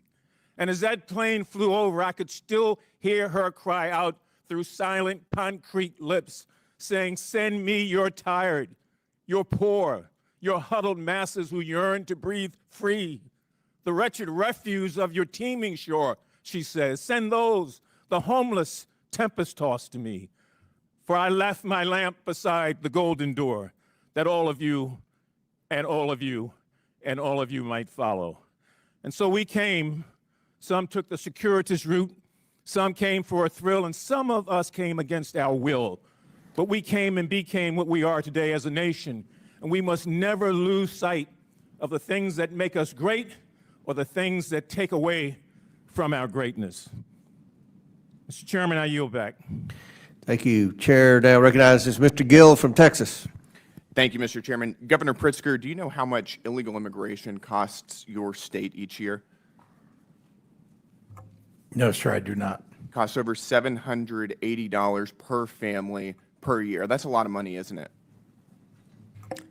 Yes, it is. And may I ask, what do you mean by the cost? That is a lot of money for the cost of your illegal state. immigration. Let me ask you, do you know who Franklin Jose Pena Ramos is? Are you talking about the federal government's I'm cost to asking the you if you state of know who Illinois as a Franklin result of Jose the Pena failed Ramos is. immigration policy? It's a yes or no question. I'll take that as a no. Do you know who Jose Martinez Rangel is? No, sir, I do not. You don't. You should. Those are two men who came into this country illegally, raped and murdered 12-year-old Jocelyn Nungary in my home state of Texas. Do you think that elected officials should have welcomed them into our communities? Sir, question. Before they committed a crime, I'm not sure what you're asking. Do you think that they should have been welcomed into our communities? That's a very straightforward question. Someone who commits murder, no. Someone who commits murder should be Why apprehended. did you state during Biden's border crisis that illegal aliens, quote, should have been welcomed and helped by elected officials? When you say illegal I'm aliens, asking you, these are should people these who are people have been given welcomed and asylum, helped into our communities? people who are That's an asylum easy seekers. yes or no question. You're mischaracterizing them. It is your position that they should have been welcomed into our communities. Is that correct? There were That's asylum from seekers your who were own here statement. legally. And There then were they went asylum on and seekers. murdered and raped 12-year-old Jocelyn. Someone who Nunnery. commits murder should be held accountable. We do that in the state. And of you think Illinois. they should have been welcomed into our communities before they did? I don't know how you can tell before somebody commits a crime You can that they are secure going the to border commit the and crime. not let illegal aliens come into our communities. Do you support abolishing ICE? Asylum seekers. Do you not- support abolishing ICE? No, I believe we need an immigration force in the United States. You In don't. fact, You believe a budget is a moral document. Is that correct? I do. You do. You tweeted that. Your administration gave $12,000 to the Organized Communities Against Deportations, which just this past month was marching in the streets of Chicago with signs saying abolish ICE. Do you support this? I do not. Is this a support reflection of abolishing your an moral immigration values? force. Is this a reflection of your moral values? I do not support abolishing an immigration force. That's good to hear. Mr. Governor, do you think that biological men should be able to use women's restrooms? I'm not sure how this has to do with immigration. It's sir. just a yes or no question. Why are you? It's very easy to politicizing answer. this? Do you I think thought that we were men here should be using doing women's fact restrooms? finding. I'm sorry. Do you think men should be allowed in women's restrooms? I'm not sure why this has come to You this issue. It has tweeted nothing that to do as with a immigration. protest against President Trump, everyone should use the other gender's bathroom today. Have you ever used the women's restroom? Not that I can recall ever, sir. No. You wanted everybody else to do it, but you didn't? Sir, I'm not sure why we're on a topic that has I'm nothing to asking do you, with you're today's hearing. advocating for men to use women's restrooms, but you didn't do it? I do not advocate that, no. Well, actually, you did. You said everyone should use the other gender's bathroom today. I can tell you that you are You regret politicizing saying this this? in a way that what we ought to be focusing on is Do you the regret failure of the federal encouraging men to government use women's restrooms? and the Congress to deal with immigration reform. Do you regret encouraging men to use women's restrooms? Again, you're taking us on topics that have. Did you ever nothing to consider do that with women don't the want you in subject their- that you in their invited us here bathrooms? for? So you're admitting that this is just a political circus? No, Is that what you're I'm doing? asking you This because is you put nothing this to do on with the immigration internet for everybody and to really see. about you grandstanding. I'm asking you, have you ever considered that women don't want you in their bathrooms? That's a private space that they don't want you or any other man in. Congressman, let's talk about You your can't say that failure to normal vote people can for say that Medicaid. they In don't- fact, you want to that take they don't Medicaid think away. men should be in and women's SNAP restrooms. And That's a veteran very services. straightforward question. You apparently want people And you're to die encouraging men to in the use United women's States restrooms because you where there want to could be take healthcare underage away. girls. Do you think that's appropriate? Sir, if we're going to Do you think that's politicize normal? this, let's talk about what you're doing to people in you this think that country that's normal? by virtue of your votes. All right, let's move on. with Let's President ask, Trump. do you support Hamas's agenda? Sir, I do not. They are a terrorist organization. Your administration gave a grant to the Muslim Civic Coalition, which just 2 weeks after October 7th was marching in the streets of Chicago to, quote, stop the U.S.-backed genocide against Gaza. Is that a reflection of your values? I have spent my life fighting anti-Semitism. No, I'm asking, is this a reflection of your values? I'm not sure why you're attacking Because me your about something in an administration organization. gave money to this organization. I'm explaining to you that what we do in the state of Illinois is stand up for what we believe are You didn't our have to rights give and money to freedoms. the Muslim Civic Coalition. People to have march the and right to call, express themselves. to That- stop the we don't- U.S.-backed genocide against Gaza. That was your choice. I know that was your Republicans want to administration. take away people's right to free speech. We don't in the state of Illinois, and I They've do got not the believe right to that free is speech. proper. They don't have the right to tax dollars, and you gave them to them. You want to take those rights away from people. I understand. Gentlemen, time's expired. Chair recognizes Ms. Brown from Ohio. Thank you, Mr. Chairman. The Trump administration isn't serious about public safety. It's not serious about solving immigration challenges. It's only serious about blatantly violating constitutional rights, stoking fear, and demonizing immigrants for political gain. That's why Trump is weaponizing ICE to recklessly and lawlessly target immigrant communities. And here's the reality. 2 weeks ago, I met with community leaders from across my district. Multiple Hispanic faith leaders told me the same thing. Their congregants, regardless of immigration status, are afraid. Afraid to speak Spanish in public, afraid to attend community events, afraid to go to church because ICE under this administration has shown it will harass, detain, and deport even wrongfully. No due process, no oversight, no transparency. And now we're seeing this fear weaponized at scale. Just this week, the president deployed 4,000 National Guard troops to Los Angeles without the consent or consultation of California's governor. So let's be clear.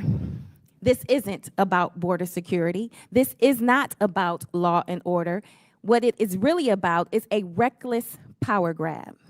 Militarizing American cities doesn't make anyone safer. It escalates and puts everyone at risk. So, Governor Pritzker, as Commander-in-Chief of your National Guard, how concerned are you about this executive overreach? Thank you very much, Congresswoman, and thank you for the remarks that you just made. Our job as governors is to concern ourselves with the public safety of our states. And indeed, one of the very important things that we do is listen to our local law enforcement and listen to the local officials who ask us for help when they need it. We have probably, in my view, forgive me, governors, we have the best state police in the entire country, and we have terrific 13,000 person National Guard. We go to our state police for support, and then, if necessary, we will ask the National Guard to step in. And again, only when local law enforcement and our local officials ask us for that help. When the President of the United States goes in over the top to grab our National Guard for domestic security, when there is not, as he said in a memo falsely, a rebellion, that is taking away the rights and obligations of a governor. And it ought to be done in consultation with governors. In fact, the more local you get, the more accurate, I believe, the information is about what's happening on the ground. That's why I speak with local leaders of law enforcement, CPD in Chicago or others, before we take any action with National Guard. The President of the United States fails. Why? Because he wants mayhem in the streets. Why did he call in Marines? And that's the point. This administration says it's targeting violent criminals, but that's not what's happening. They're going after parents dropping off their kids, workers showing up to their jobs, and asylum seekers navigating the legal system. And let me say this plainly. If you commit a violent crime in this country, you should be prosecuted. If you came here to do harm, this country is not your home. Governor Pritzker, can you set the record straight with which direction is violent crime headed in your state, up or down? Down significantly. Thank you. And Governor Pritzker, across the country, undocumented immigrants are less likely to commit violent crimes than U.S. citizens. Does that hold true in your state? Immigrants are less likely to commit crimes than people who already live there. Now, that may come as a surprise to some tuning in today, especially those fed a steady diet of fear. A recent poll found that Fox News viewers are twice as likely to believe the false claim that immigrants commit more crime. It's not true. It's not true. It's not true. So let's stop with the scapegoating and start focusing on real solutions. So quick yes or no's, Governor Pritzker. Did Trump's pardon of the January 6 defendants who violently attacked police officers make Illinois safer? It did not. Does blocking common sense gun laws like universal background checks make your state safer? Absolutely not. Did DOGE cuts to community violence prevention funding make your state safer? Much less safe. Would cutting Medicaid to pay for tax breaks for the wealthy make your state safer? No. Cutting SNAP benefits? No. Okay, so this is what we are dealing with this current administration, things that are not making our country any safer and are doing harm to the people who need it the most. And with that, Mr. Chairman. Lady yields back chair, and I recognize Mr. Donalds from Florida. Thank you, Chairman. To piggyback off my colleague, Governor Pritzker, how much does the state of Illinois spend on illegal immigration every year? Again, illegal immigration, that's a federal responsibility. They could tell how much is wasted as a result of their failures. Governor, don't you keep track of how many people are on your Medicaid rolls, how many people who are illegal immigrants in the state of Illinois who are getting actually benefits in your state? Doesn't your government keep track of that? They don't get Medicaid in Illinois or any state as far as I know. Governor Pritzker, You do not keep track of any public service dollars in the state of Illinois that goes to illegal immigrants or goes to people in your state who are not legal residents of the United States and of the state of Illinois. You don't keep track of that. We absolutely keep track of our budget, and we're very closely, and in fact, it's been balanced for 7 years in a row, unlike the Republican before me, yeah. You know, it's interesting. I noticed that in the state of Illinois, you guys don't really keep track of your money, because I asked your mayor in Chicago similar question about a month ago, and he didn't have an answer. It was quite interesting. I think this might be an Illinois problem. Governor Hochul, in your state, you are spending about roughly $4 billion on illegal immigration, and at the same time, you are actually asking the federal government for $4 billion to finish Penn Station. Don't you think it would be better to stop funding illegal immigrants in your state and actually use those resources to finish Penn Station as opposed to coming to the federal government for the money?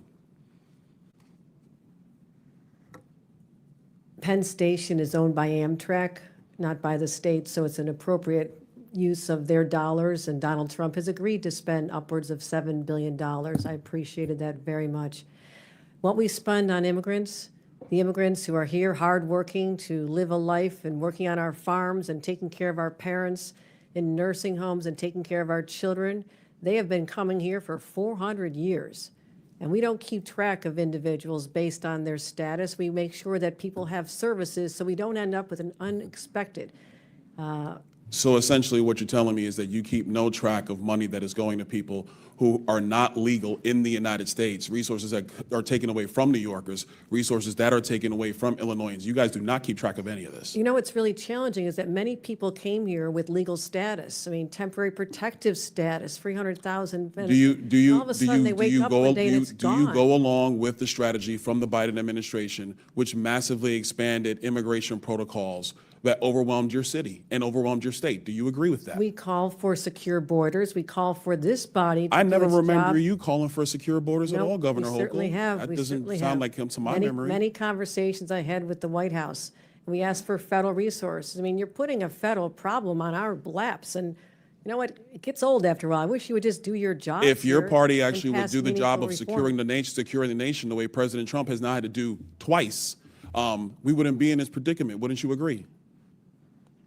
It's a Do you federal- agree or it's a disagree federal that job. securing the nation's borders is the job of the President of the United States? President Trump has done that job twice now, Well, and previous Democrat presidents have not done that job. Wouldn't you agree with that? this has been a problem that's been in place since I was a young staffer here on Capitol Hill. We worked on immigration, and Ronald Reagan signed amnesty for 3 million people. You know, it's to interesting get you bring up situations. Reagan's amnesty in '86. You know, part of that deal was to actually build border wall and secure it, but the Democrat Party refuses to build border wall. You oppose it every single time. Is that your position? Do you now support border walls, There Governor has Hochul? been many times when bipartisan legislation is presented to this body and people just walk away from it. They refuse to do the hard work of governing like governors like us have to do every single day. When I leave here, I'm going to go home and govern a state. I'm not going to tweet about this experience because I have too much work to do taking care of New Yorkers. And You're keeping really them not doing a safe. good job, Governor Hochul, because a lot of New Yorkers are actually coming into my state, in Florida, many of them. They come all the time because they actually want to come to a state that is well-run, that protects citizens, does not allow illegal aliens to victimize citizens like they are victimized in the state of New York, like they are victimized in the state of Illinois, like they are victimized in the state of Minnesota. They choose states like Florida and Texas to find safer places to live and raise their families. Hold on, Governor Hochul. We've had enough crime time. rates are much Governor lower than Walz, you've been yours, sitting over there much pretty lower. quiet. I got a question for you. I love to talk. Thank you, Congressman. Fair enough. You said earlier that the ICE agents under the orders of President Trump are a modern-day Gestapo. Do you realize how disgusting a phrase that is, considering the history of Nazi Germany? Would you like to recant that statement? What I said, Congressman, and I have a long history of supporting law enforcement, I said President Trump was using them as his modern-day Gestapo, not identifying who you are, coming up in unmarked vans, taking people away and giving... Is it the responsibility of ICE to actually deport illegal aliens in the United States who are here? Isn't that their responsibility? Yes, it is, Congressman, except that the Constitution is not an inconvenience. It's not an either-or. Nobody You said can an do your inconvenience. job and He have a practice due responsibility to deport illegal aliens, and the Through due president is process. going through that process right now. We are And not let's be very clear, the previous administration, they abused every process there is under border laws to allow more than 10 million people into the country illegally. And this is a burden on all Americans. And so the president is doing his job. So it is sick to refer to Americans who are ICE agents as Gestapo.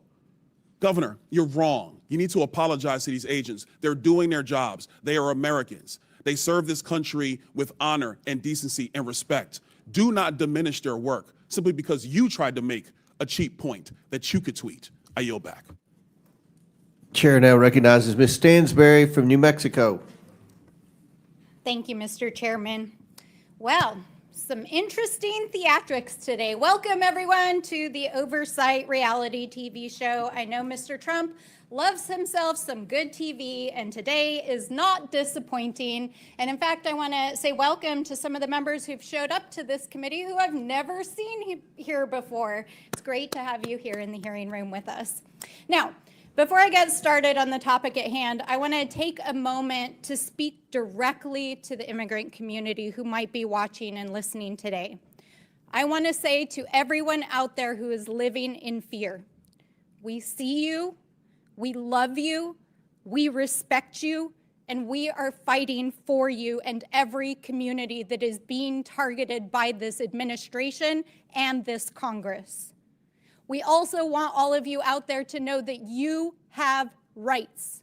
You are protected by the law, and you should not have to live in fear and wonder whether or not you're going to be safe if you leave your home or if your family is going to come home at night.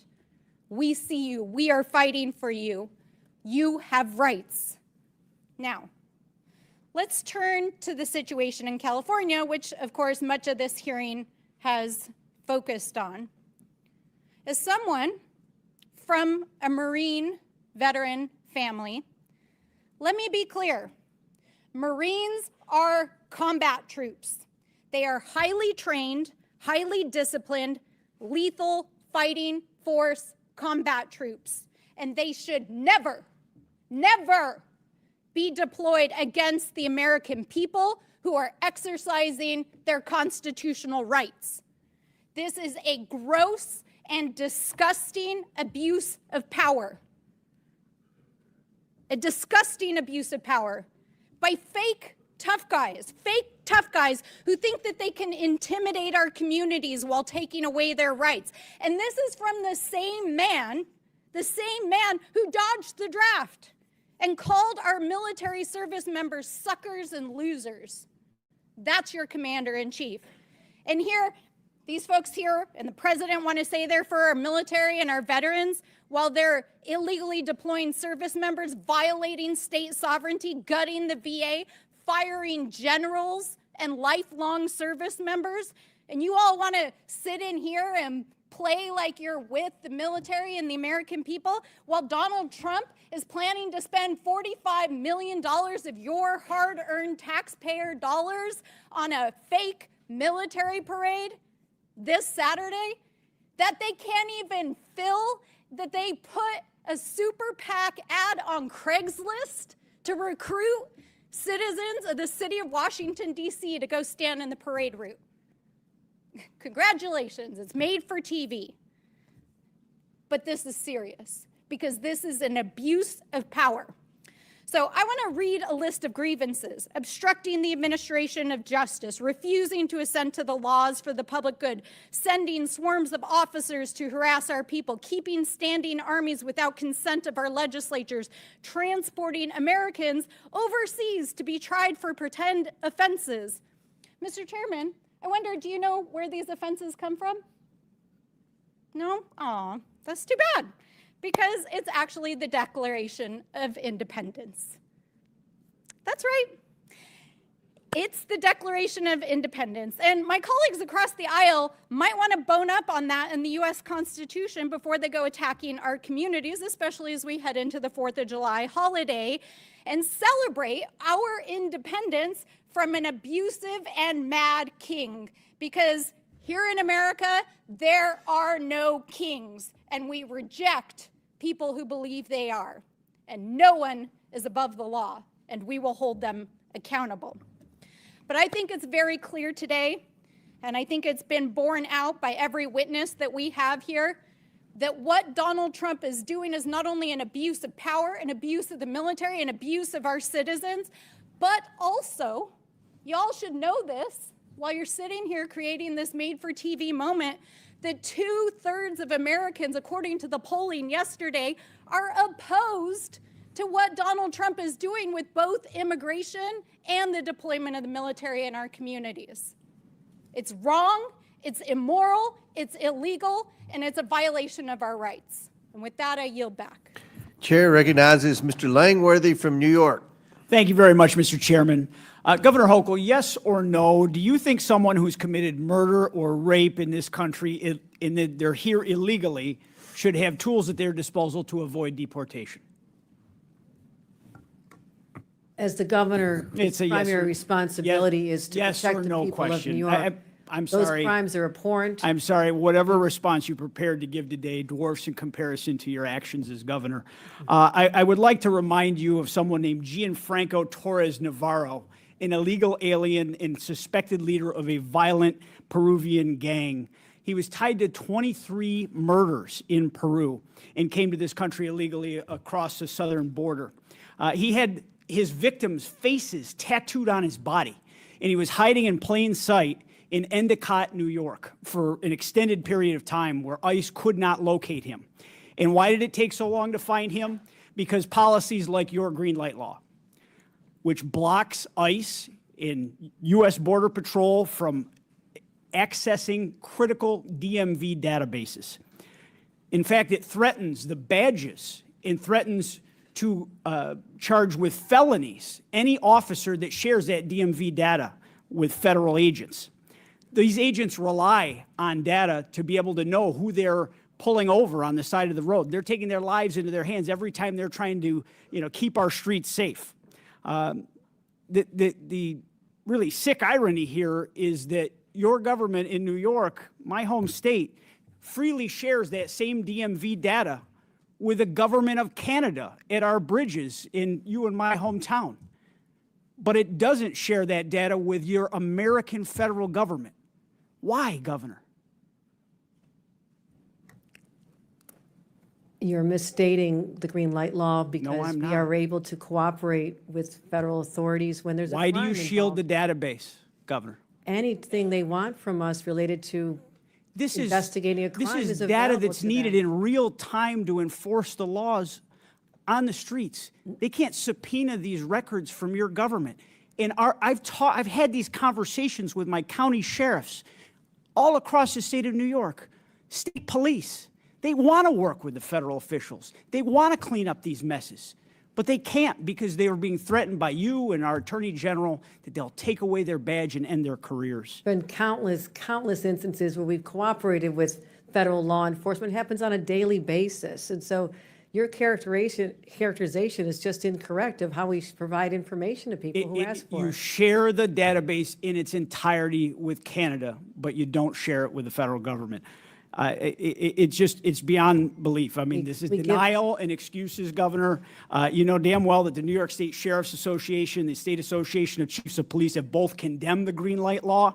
Sheriffs from Erie County, Niagara County, Monroe, Albany, Broome, Dutchess, and Oneida counties, multiple parties represented here, not just Republicans, have warned that your law ties their hands. It puts officers' lives in danger, and it shields criminals from accountability. When you refuse to work with law enforcement, when you refuse to hand over data that can protect communities and save lives, you are actively aiding the illegal alien criminals who have crossed our borders and committed violent crimes. And the consequences are not hypothetical. Your bail reform law is the reason that Laken Riley is dead. He should have been in jail in New York, and he wasn't. He went to Georgia. He fled our state because he should have been in prison. These are tragic and real circumstances. In Buffalo, a Venezuelan illegal immigrant hacked his wife to death with an axe. In Syracuse, an Ecuadorian national strangled a young woman on her birthday and dumped her body in a park. In Irondequoit, in Monroe County, a Dominican national slaughtered an entire family, including 2 toddlers, and he set their house on fire. Governor Hochul, you took an oath to serve the citizens of the state of New York, and you've allowed violent criminals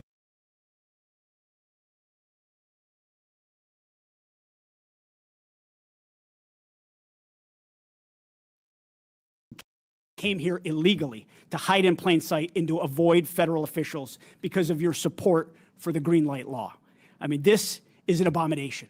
This is not keeping New Yorkers safe. We turn This is- over the information you're referring to all the time. You're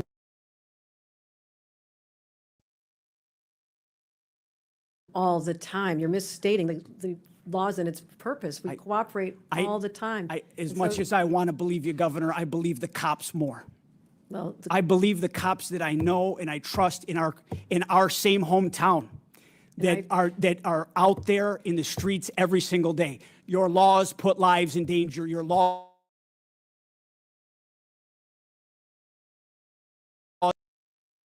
people being murdered. my job is to protect the people of New York, and I fight hard every single day. I have doing done a more very lousy to job of reduce it, the Governor. crimes. Murder rates are down to historic lows, and we're working hard to make sure one crime is one too many. I take this very seriously, but we do cooperate when anytime they need help with law enforcement, and you're just That is refusing just to not accept what the law enforcement You're officials just not tell me, accepting Governor. the facts. I can't help that. I trust the professionals. You and I aren't police officers. I trust the people out in the field that wear a badge, that are honorable, decent, hardworking people. And that's why they And be you're, served. you're,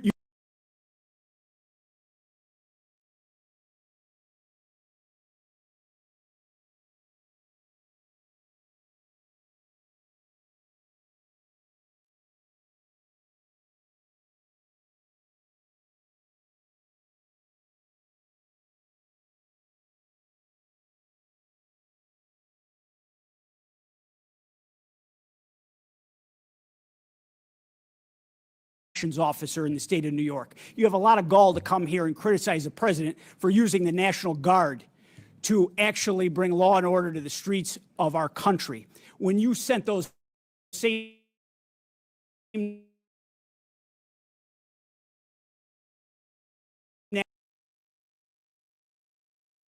to become corrections officers after you destroyed the lives of so many of the hardworking corrections officers of the state when you broke their union. You're absolutely right. There is a distinct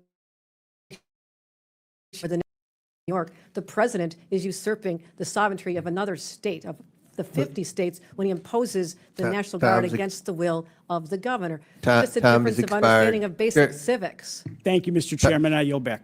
Mr.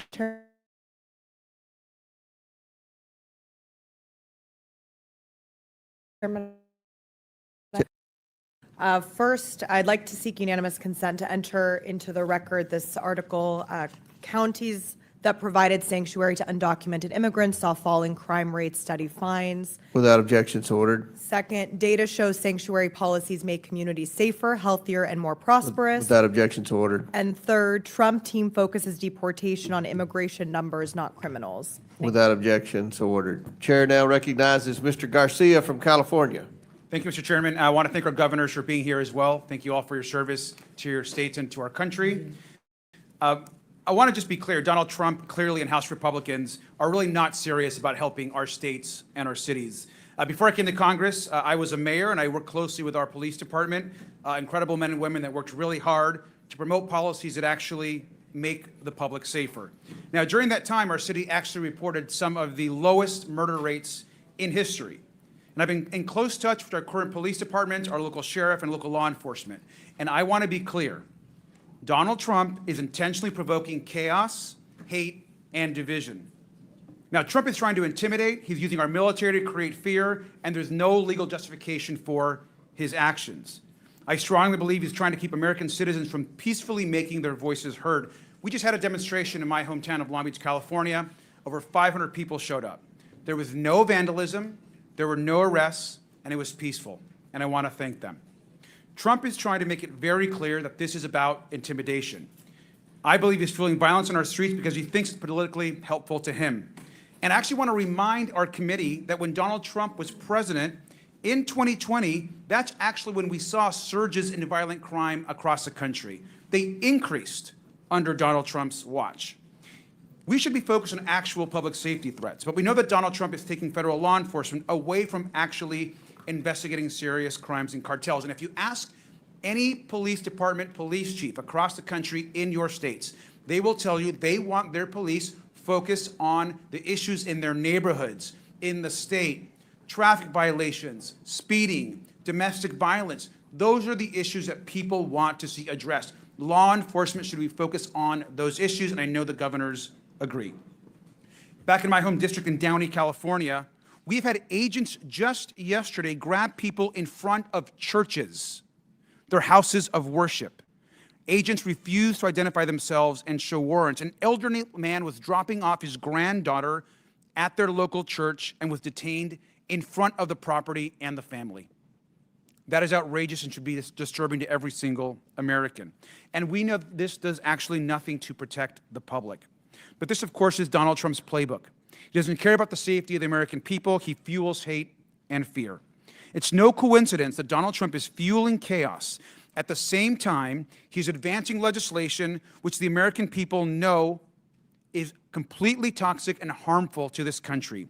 We're looking at 16 million people losing health care. It's being debated right now as we speak in the Senate. Nutrition cuts for seniors and veterans, huge tax cuts for the wealthiest and the largest corporations in this country. And while this is being debated, Donald Trump is causing chaos and fear across our country.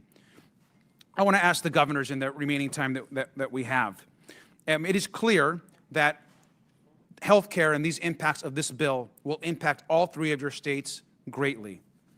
And so I have a brief question. What is the bigger risk to your state?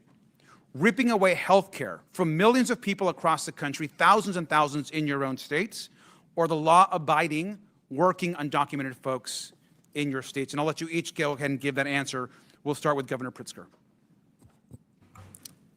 Thank you very much, Congressman Garcia. There are 770,000 people who stand to lose their health care in the state of Illinois, perhaps even more, depending on how this bill turns out. And I can tell you that there are people who are dependent upon Medicaid and Medicare to survive. I am deeply, deeply concerned about the deaths that will occur as a result of the cuts, not to mention that we're taking away SNAP benefits from families that need it most, and children. Veteran services, people who have PTSD, who need to see their therapist at a certain time, now have to wait much longer periods of time because of the threat of this bill. So I'm deeply concerned. DOJ has taken away one of our facilities in the state of Illinois already. It's a huge problem, and that is the threat. Thank you, Governor Walz. Yeah, thank you, Congressman. In Minnesota, in 2023, we were ranked as the top state for healthcare, home of the Mayo Clinic. We have more people covered almost than any other state. This bill would take 250,000 people off of healthcare, make it more difficult, reduce the outcomes we're getting. 40% of those are children receive their care through that way, and over 70% of nursing home patients. It would be catastrophic, and the state has built it up to improve lives of all of our citizens. Thank you. And finally, Governor Hochul. Healthcare is a basic human right, and I'm proud in the state of New York that 95% of people in our state have health care coverage. But these devastating cuts will throw off at least 1.5 million New Yorkers, and not just those individuals, but when hospitals in rural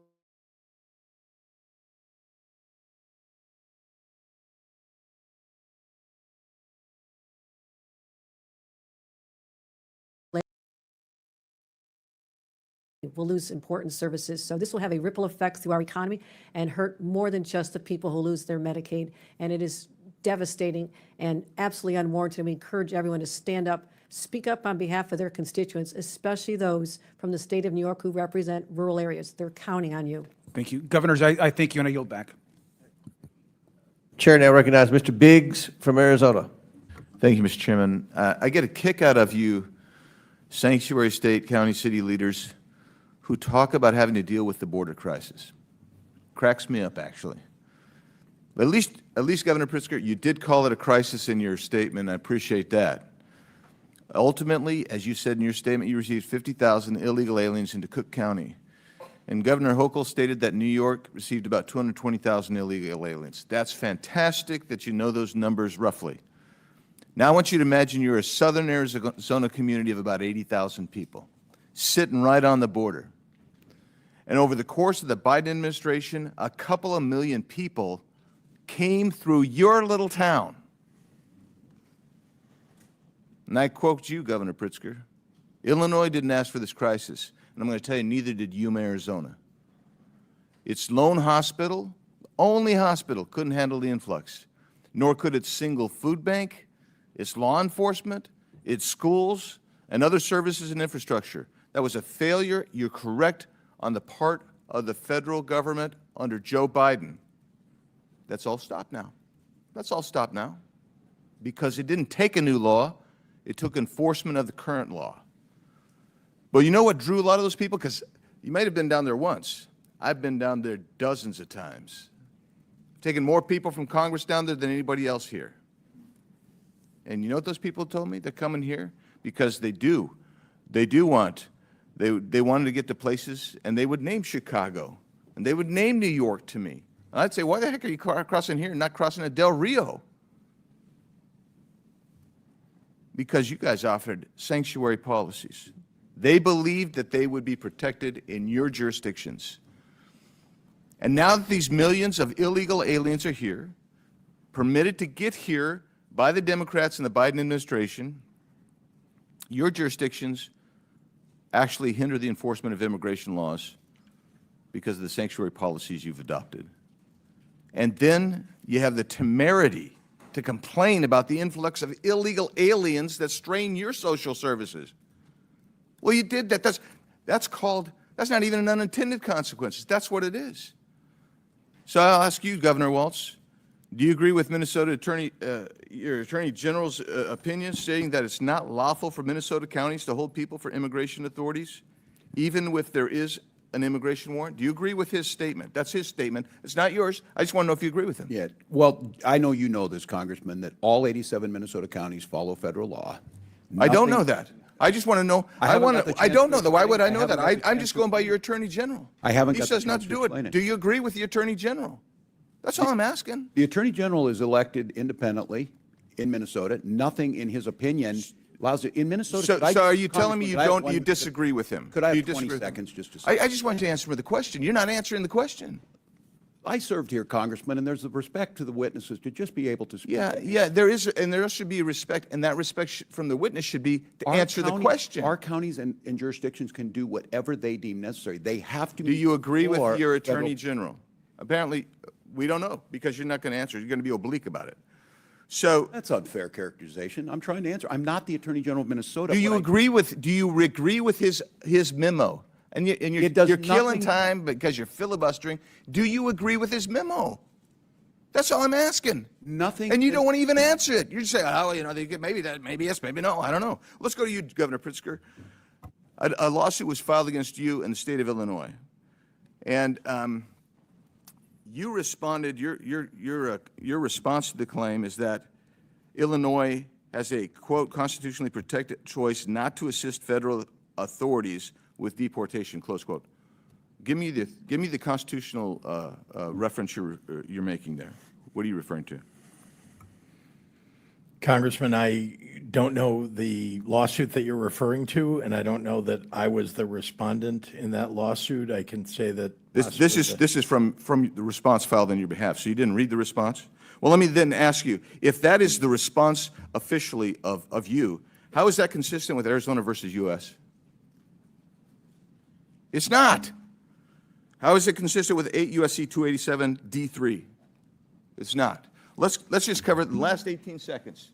When you guys say you say we do give these people information only on a criminal warrant. Is there any distinction in 8 U.S.C. 1373A, 1324, 1324C that says, yeah, you don't have to give information, you don't have to provide the body, you don't have to respond to the ICE detainer? Is there anything in there that says there's a distinction between the criminal law, the criminal warrant, the criminal detainer, and a civil warrant, civil detainer? Is there anything in there? The answer is no. I'll answer for you. You do violate the law. You are sanctuary cities.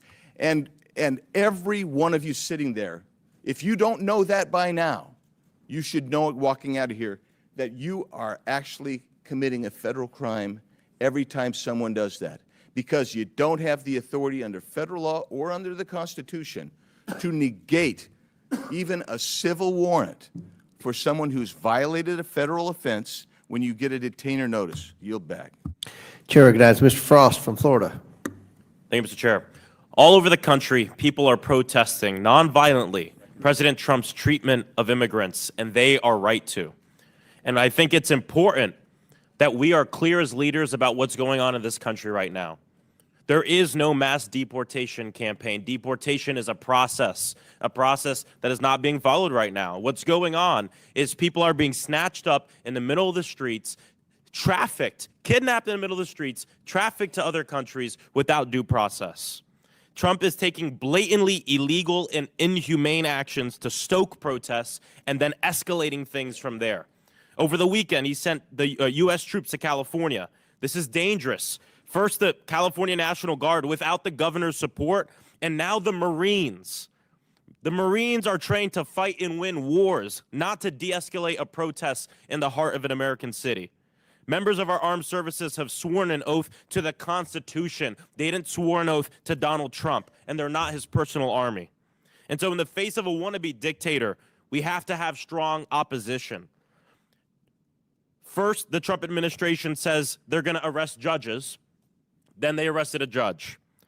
Then they talk about arresting elected officials. Then a mayor gets arrested. Then they said they'd arrest a member of Congress, and one has been indicted. Democratic member of Congress has been indicted. And now we have Trump's border czar, Tom Homan, who's threatened to arrest the California governor. And I don't think we should take this as an empty threat. Why is Trump now saying he wants to arrest governors? It's because he knows that some of the people who are going to be the greatest opposition to his lawlessness are Democratic governors standing up for their people. And so I'm just curious to hear from our three governors here today, because these things can be put forth as hypotheticals, but they're not hypotheticals. Elected officials are being arrested. This is happening.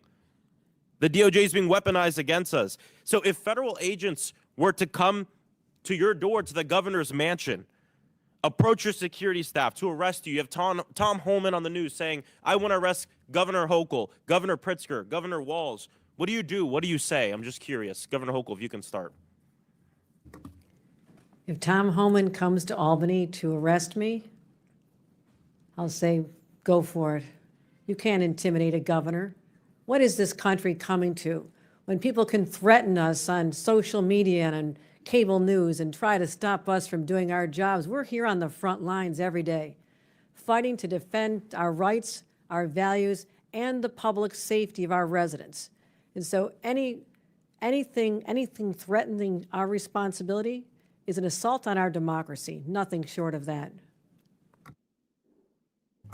Thank you, Congressman. Let me begin by saying I have the highest duty to protect the people of my state. And indeed, if Tom Homan were to come to try to arrest us, I can say, first of all, that he can try.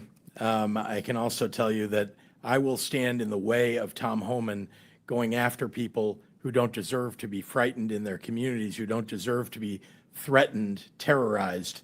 I would rather that he came and arrested me than do that to the people of my state. Well, thank you, Congressman. And I was just sitting here listening today again. There's many of you in here, friends on both sides of the aisle that I served here. The job of governor is very different than the job you're doing, but we need you. We need to work together. No one here wants to hear these horrific stories, but we have a job to do on limited resources. And equating that not doing ICE's job means we're not cooperating. We're patrolling our highways. I'm proud that Minnesota's a state third lowest in traffic deaths. If we start doing all the things at ICE, and nothing we do precludes them from doing their job. And so threatening and political, and I did not realize, I guess, I watch it, I didn't realize how much animosity there's here. We have a responsibility to the American public to work together, and I think threatening arrest on elected officials, Congressman, it doesn't help any of us. Governor Pritzker's right. Our citizens are scared and angry, and it's not necessary. We can fix this with a bipartisan border bill. Help us out. Thank you, Governor. I want to end by saying former Governor and now Secretary of Homeland Security Kristi Noem just last year said that federalizing the National Guard would be a direct attack on states' rights. And now she's cheering it on. President Trump has consolidated power so much in his own party There's little to no, pretty much zero, opposition left to his lawlessness. We hear it in this room right now. And the last thing I want to say, too, is what's going on right now is not just a distraction from the fact that they want to pass a massive tax break for the richest Americans and take away services and things from working families, but it's to enable it. These aren't two different stories, because the only way you rip away health care from 15 million Americans in this country and not feel like you have to fear for your job or that you're going to be protested every day is by scaring the people and suppressing their First Amendment right. What's going on in Los Angeles and what this Donald Trump wants to do around the nation is directly connected to the fact that he's going to take away health care from all of these people, 15 million Americans, to benefit people like him and his donors. And it's shameful. These aren't two different things. It's the same thing. I yield back. Chair recognizes Mr. Higgins from Louisiana. Thank you, Mr. Chairman. Governors, I guess thank you for being here today. This was staged to be it was bound to be, political conflict here. But I'd like to get pretty real with each of you.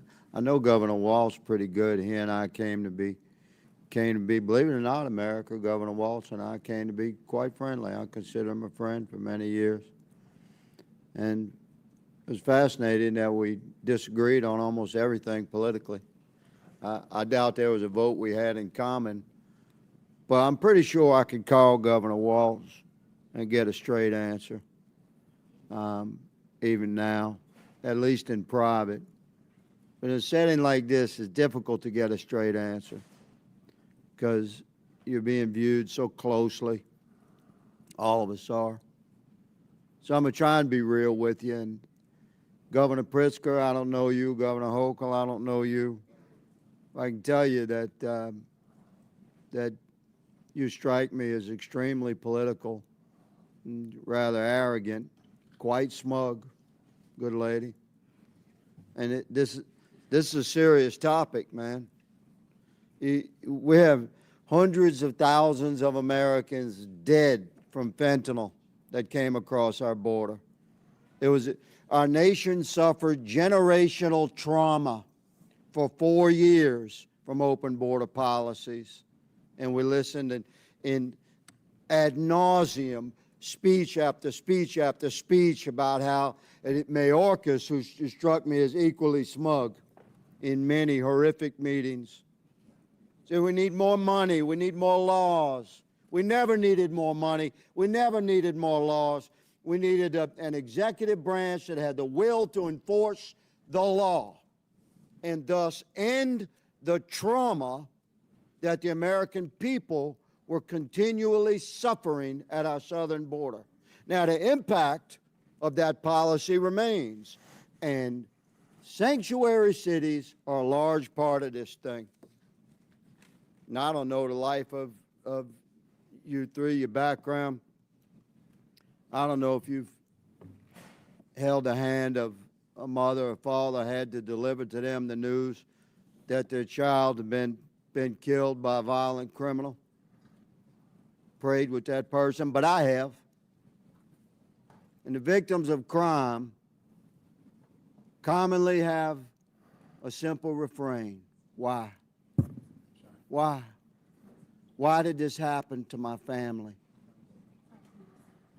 And I'm going to ask you, Governor Pritzker, and you, Governor Hochul, what do you say to those people when, have you ever had the courage to speak with one in person, in private, without cameras, and when they ask you why was this horrible person invited to Illinois or New York? Why do your sanctuary policies encourage, why did this guy that killed my daughter, why was he in my state? Why? Representative. Don't tell me it's limited resources. Representative. Don't tell me it's limited resources. I'll let you know when it's time for you to answer the question, madam. Okay. Don't tell me it's limited resources, because we're talking about the resource of righteousness and goodness. And God controls the bank of righteousness and goodness. And there's no limit to that withdrawal. Governor Pritzker, what do you tell a family when they ask you why? Why was this murderer in my state that came here across the border illegally and was encouraged to come to my state by your policies? Go. You said invited or encouraged. 50,000 people invited were and encouraged by 50,000 sanctuary people were policy. shipped to my Yes, state yes, yes. by a Don't border beat around state the governor. bush. Own it, man. I'm not beating Own around. it. I'm telling you, 50,000 people were shipped to my state by a Would you ship Republican them back? border state governor. 50,000 is a smidgen. We have 15 million cross the border. I understand. I'm glad they bust some to your state. I have 'cause you and needed I to have taste been it. clear Your sanctuary about policies favoring border Governor Hochul, security. There was a I'll give bill you the last last year couple of on that seconds very here. subject, sir. On the Governor question of Hochul. what And I'd you say to opposed that it. family, I would say my heart is breaking for you. I'm a mother. When you describe the pain of a family like that, I've been there. I have held victims' families in my That's a arms. good start. And I'll tell you Mr. this, Chairman, you appear my to be a time has religious expired. person, I yield. but we are called. Gentleman's time's expired. Chair recognizes Ms. Lee from Pennsylvania. Mr. Chairman. I recognize ranking member for unanimous consent. Okay, a couple of things. One, I want to raise a point of order. It is against the rules to attack or to breach the decorum with respect to our witnesses. You can't. Well, the ranking member has a look different like this, definition or of you attack look like than I that. do. You That's look for like sure. this. You cannot criticize the countenance of a witness when they come before the committee. You can raise issues, no question, but you cannot personally attack a witness. That is not within the rules. That is not in accordance with decorum here. And I would raise that same concern if Did the ranking if one of member our not call members us was attacking Nazis? me. All right. Secondly, Proceed with secondly, unanimous consent. Secondly, unanimous consent. I have asking unanimous consent to submit a document entitled "Trump Wants to Cut Funding to Sanctuary Cities and Towns, but They Don't Actually Violate the Federal Law." Without objection to order, Chair now recognizes Ms. Lee from Pennsylvania.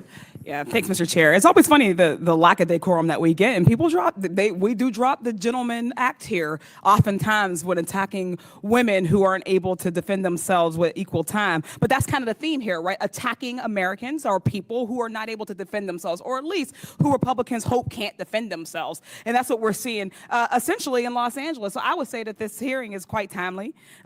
What's happening with ICE and the military in Los Angeles is terrifying, and is directly caused by Trump's policies and his cruelty. It was Trump's overzealous ICE agents who started this specific incident.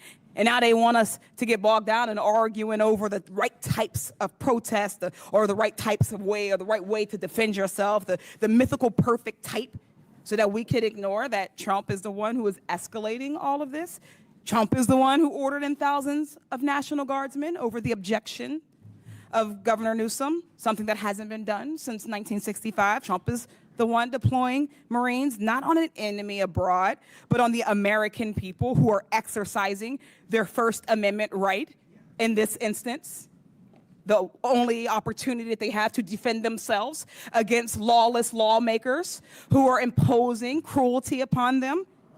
For a party of so-called law and order folks, they sure are stampeding over people's constitutional rights and intentionally inciting more chaos, more fear, more anxiety, and increasing the likelihood that people will get hurt. In the end, what's happening in Los Angeles is just one of many incidents where Trump and his administration have not given a single damn about people's safety. For one, the ICE and DHS agents that are arresting people and raiding places often don't even have any kind of uniform or identifying badge. They're masked and they're in unmarked cars. Ms. Perryman, just briefly, why is it so dangerous to have masked, plainclothes ICE agents arresting people? So I'll just thank you, Congresswoman, for your question.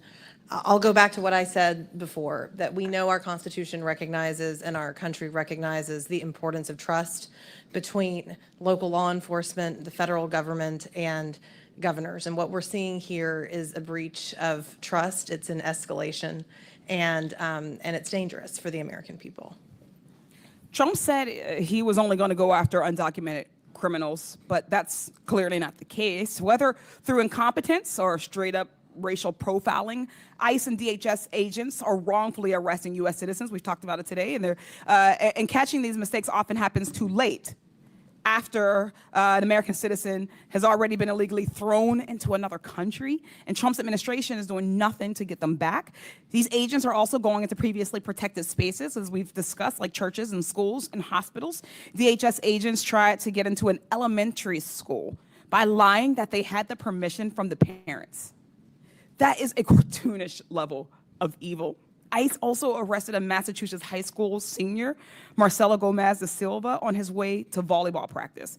Governor Walz, you're a former teacher and coach. Do you think these kinds of actions create instability for students? And do you worry about increasing anxiety of kids coming to school? Well, thank you, Congressman. I certainly do. Creating that safe environment where our kids can come and the expectation is to learn, they certainly do. Once again, there's no reason to use these enforcement actions at those locations when there are other tools. And I think, again, this false equivalency that we do not want violent criminals to be arrested, detained, and go through due process, we do, but hugely detrimental to the educational system, hugely detrimental to a system that is dependent on trust and the goodwill of everyone in that school system. So yeah, it is detrimental. Thank you, Governor Walz. These same kids getting arrested are often being separated from their families. They are scared. They're alone. An attorney is one of the few resources they had access to that is now being taken away as well. The Trump administration has canceled contracts with legal groups that represent those undocumented children in immigration court. This is going to force thousands of kids as young as 2 years old to represent themselves very quickly as we're running out of time. Ms. Perryman, how's a 2-year-old supposed to represent themselves in court? A 2-year-old can't represent itself in court, him or herself in court. And I'll just say that we are in court every single day seeking to try to ensure that people have access to legal representation, which of course this administration is really seeking to curtail. They're seeking to ignore due process rights. I was going to say, would you say that it person- is due process if a 2-year-old is left to represent themselves? Absolutely. It's a flagrant violation of our Constitution. It's also something that shocks the conscience. We'll leave it there. Thank you. I yield back. The witnesses have requested a 15-minute bathroom break, but before we do that, I'm going to go to Dr. Fox for 5 minutes of questions. After Dr. Fox, we'll take a 15-minute break for the witnesses, and then we'll start back with Mr. Kassar. So Chair recognizes Dr. Fox from North Carolina for 5 minutes. Thank you very much, Mr. Chairman. Governor Walz, as you're aware, Minnesota saw the largest COVID-19 fraud scheme in the nation. The so-called nonprofit Feeding Our Future falsely claimed to have served 91 million meals to children, for which it received nearly $250 million in federal funds. According to the FBI, the $250 million in federal taxpayer money was, quote, funneled into luxury homes, cars, and lavish lifestyles while families struggled. In March, 2 individuals were convicted in connection with this case, and I understand related investigation continues. The FBI stated that, quote, the egregious fraud uncovered in the Feeding Our Future case represents the blatant betrayal of public trust. The FBI will not allow criminals to rob federal programs and walk away unscathed. We'll expose their schemes, dismantle their networks, and ensure they face the full weight of justice. Do you support the federal government's efforts to bring to justice those who stole federal taxpayer money at the expense of hungry children in your state? Thank you, Dr. Fox, wholeheartedly. And this is a great example. When the federal government works with the state, we reported it, they prosecuted them, they are in prison. So do you support federal efforts to bring to justice those who commit federal crimes in Minnesota? I most certainly do. Okay. Does Minnesota honor ICE detainer request? Congresswoman, thank you for the question. I've been making sure I get my opportunity here. Minnesota follows all federal law. State law requires, and I would say that state law requires all state and county facilities to ask for immigration status when a convicted felon is committed and tells DHS if they're undocumented. All state facilities. DOC calls DHS before a convicted felon leaves prison. We have a controlled handover.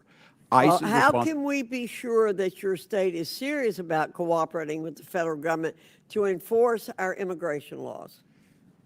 We do it on a daily basis, Congresswoman. And again, I say this is the floor. Counties can do more, but here's the confusion we have right now. Last week, a list of supposed sanctuary cities or counties were put out, many of those were counties in Minnesota that had gone above and beyond. Their sheriffs said it put them at risk because they were doing that. They were sharing information and doing what they're supposed to do. It's a coordination issue. And But you said in your answer, it's only if they've been convicted of crimes that or a you judicial are- warrant, or a judicial warrant. That's correct, after due process has been served. So that you don't cooperate if they're illegally here and the ICE comes to get them. If they have gone through the process, Congresswoman, and they have received due process, and ICE's job is to come and get them. It's what I've But been if saying they're all here day. illegally, then they're here illegally. There's no, they've broken the law already. Many That's are given. here as That's a asylum given seekers. that They've they've overstayed a broken the law. visa. I have another question to ask you, Governor. As I've said before in this committee, innocent American taxpayers are collateral damage in the Democrats' pursuit of open border policies. Americans pay with their wallets, their safety, and all too often their lives. This is unacceptable. I'm sure you're aware, Governor, that your state has spent hundreds of millions of state taxpayer dollars to address the surge of illegal aliens in Minnesota. Are you also aware of any NGOs operating in your state that provide services to illegal aliens, and have those NGOs received any federal funding? I can't answer that at this time. I don't have it in front of me. Well, we have to end the shameful practice of NGOs working against immigration law enforcement efforts. That's why I introduced H.R. 245, the Grant Integrity and Border Security Act, to stop NGOs who work against U.S. laws from receiving a single cent of taxpayer funds. Americans should never tolerate a government that uses their own tax money against them. And Mr. Chairman, I yield back. Gentle lady yields back. Before we recess, recognize the ranking member for UC. Thank you, Mr. Chairman. I ask unanimous consent to submit an article from the Seattle Times entitled "National Sheriffs Association Head Tears into Fed's Sanctuary List." Without objection, so ordered. Pursuant to the previous order, the committee will stand in recess for 15 minutes. Committee stands in recess.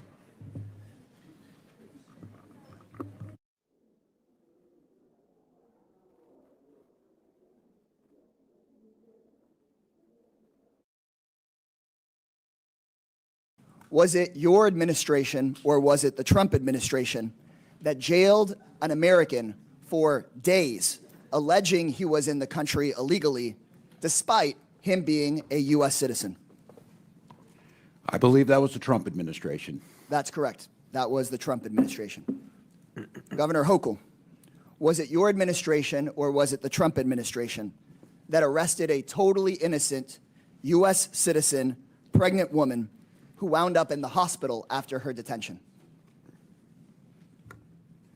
Those horrific situations are all the results of the Trump administration's over-enforcement of our laws.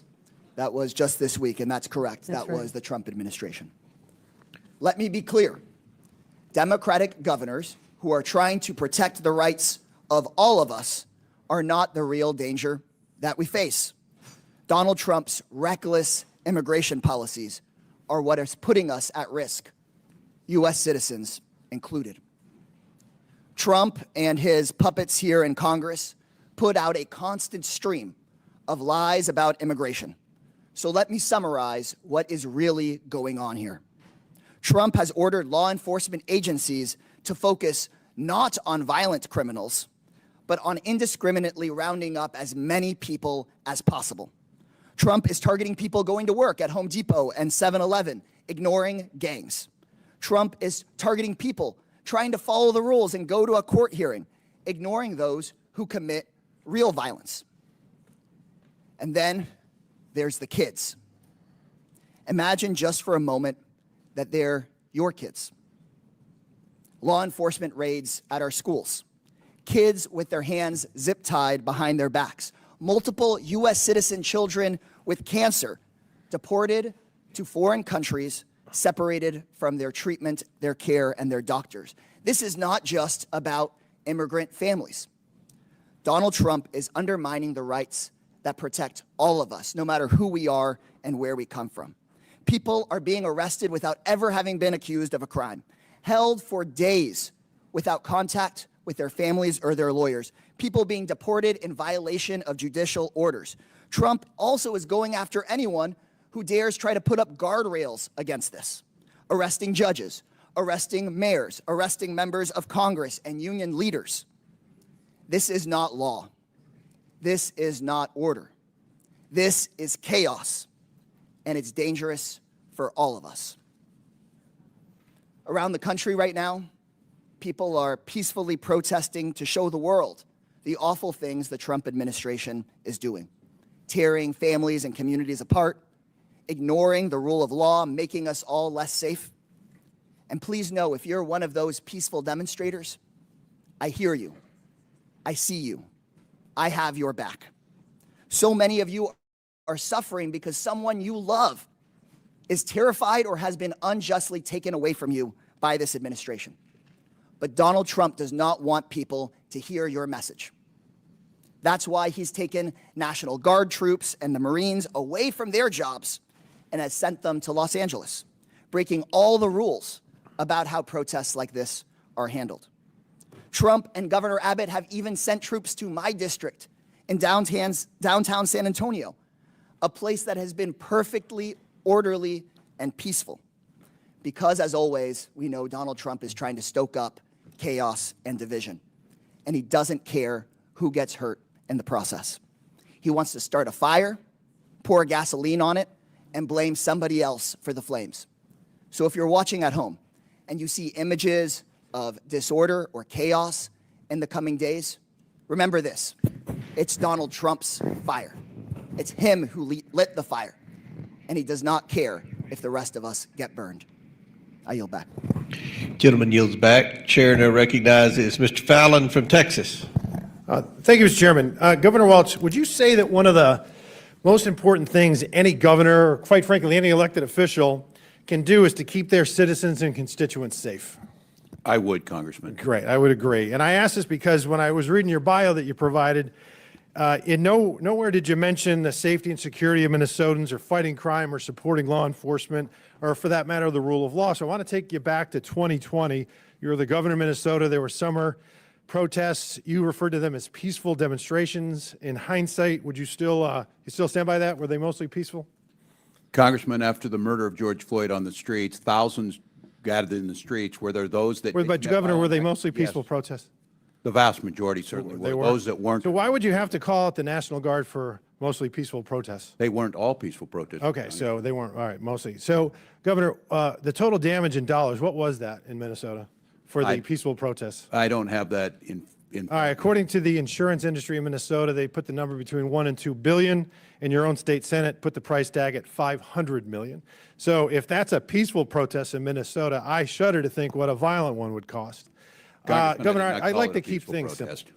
Okay. I did not call it that. We had folks who were there, okay, and they're in prison. Okay, great. I'd like to keep things simple as far as when we talk about federal detainers, and I've talked to several federal law enforcement officials about this. So a detainer is issued when someone's already in custody and confined, jail, prison, court.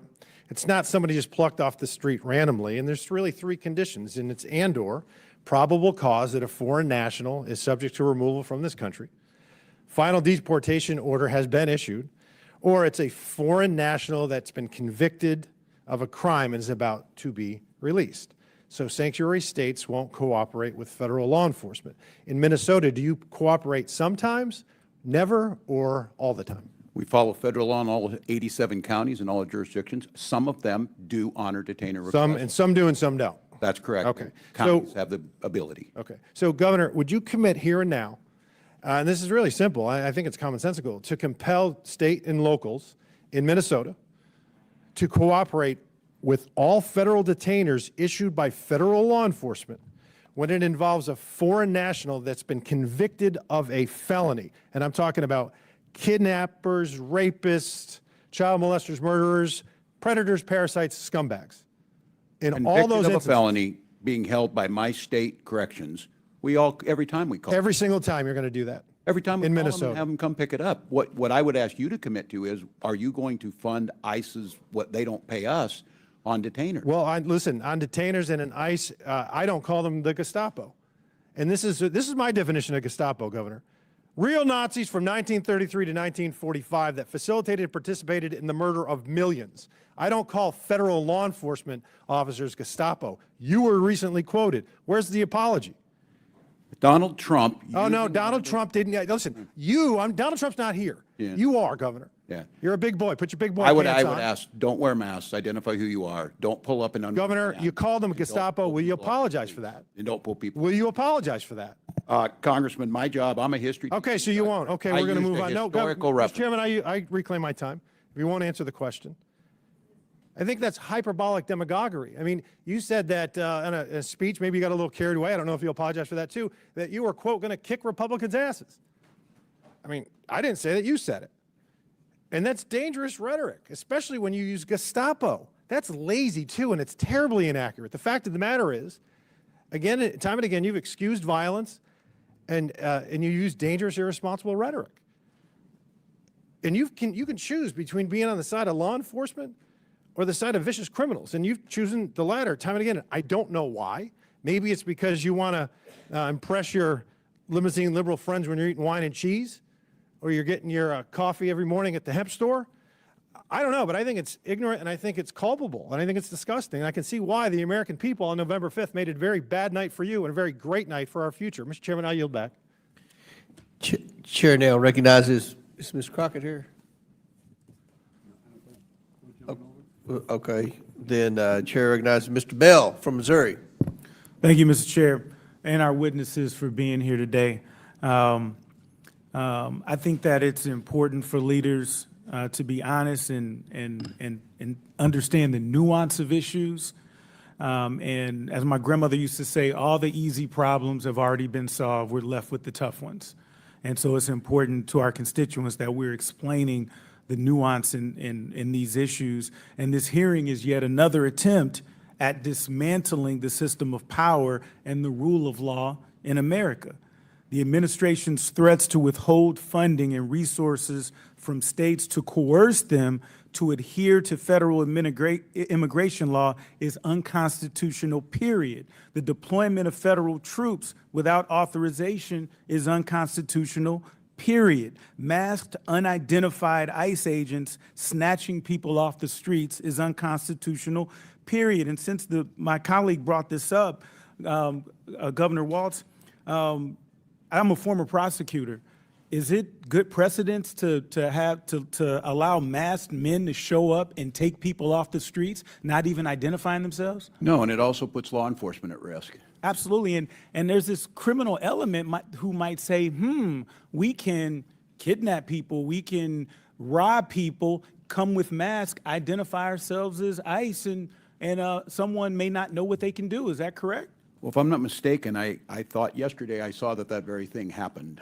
Someone identified themselves as ICE and committed a crime. Yes, look, you wear the badge for a reason, you wear the name for a reason, and you make sure that you're coordinated with those other law enforcement agencies that are there. It's a dangerous situation for everyone. Absolutely, and so governors, quickly as it relates to criminal trends in your state, are illegal immigrants more or less likely to commit serious violent crimes? It's clear that immigrants commit crime at a lower rate than the rest of our population. Studies suggest that illegal immigrants were about half as likely as U.S. citizens to commit an offense serious enough to result in incarceration.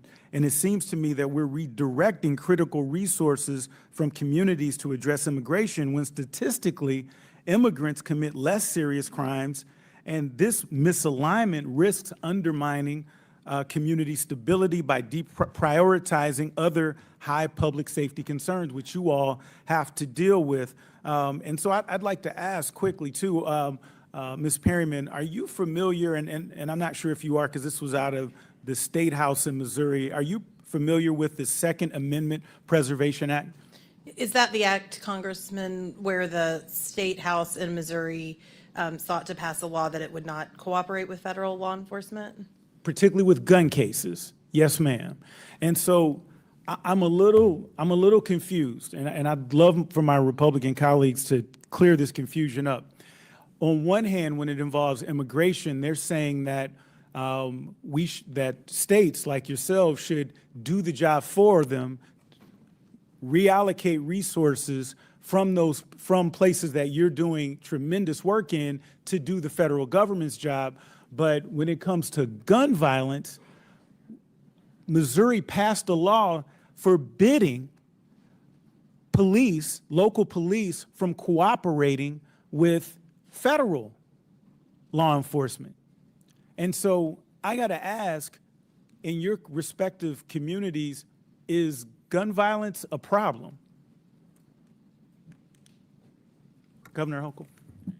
Any incidence of violence is a problem for us, but I'm proud that after investing nearly $3 billion in law enforcement since I've been governor, our crime rates are trending downward, particularly violent crimes. And a place like New York City had the lowest crime rate in May in history. And I'm going to reclaim, just because I'm short on time, but Lowest gun murder violence rate? is a concern. Would that be safe to say? Yes. Governors? It is absolutely a concern, And yes. so when local law enforcement and federal law enforcement work together to curb gun violence, which protects all of us and all of our families, I don't hear Republicans complaining about the fact that local law enforcement is literally barred, until the Supreme Court overturned this, barred from working with federal officials. And I think it's just about hypocrisy to suggest in this situation that you should be forced to take the finite resources that you have to do the federal government's job. That's my time. I yield back. Chair recognizes Mr. Sessions from Texas. Mr. Chairman, thank you very much. To our friends, Mr. Waltz, welcome back. The opportunity that we have today to talk about this brings up a lot of issues. I think we all understand and we know this. There are over 600,000 migrant children that cross the border without supervision from 2020 forward. 600,000 children. We're sitting here arguing about a lot of things, but during the Biden administration, they took no steps, none, to affect, and this is from an IG report. They did not, they were unprepared, they did not know what they were doing, they let people come across, they didn't check, they just took people's word for it, and we still have these.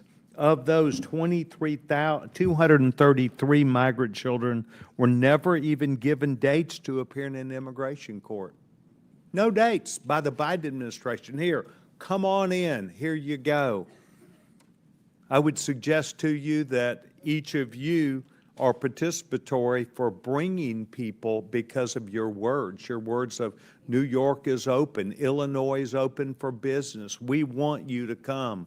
We want you to be here. And terrible things have happened in our country as a result of a false promise.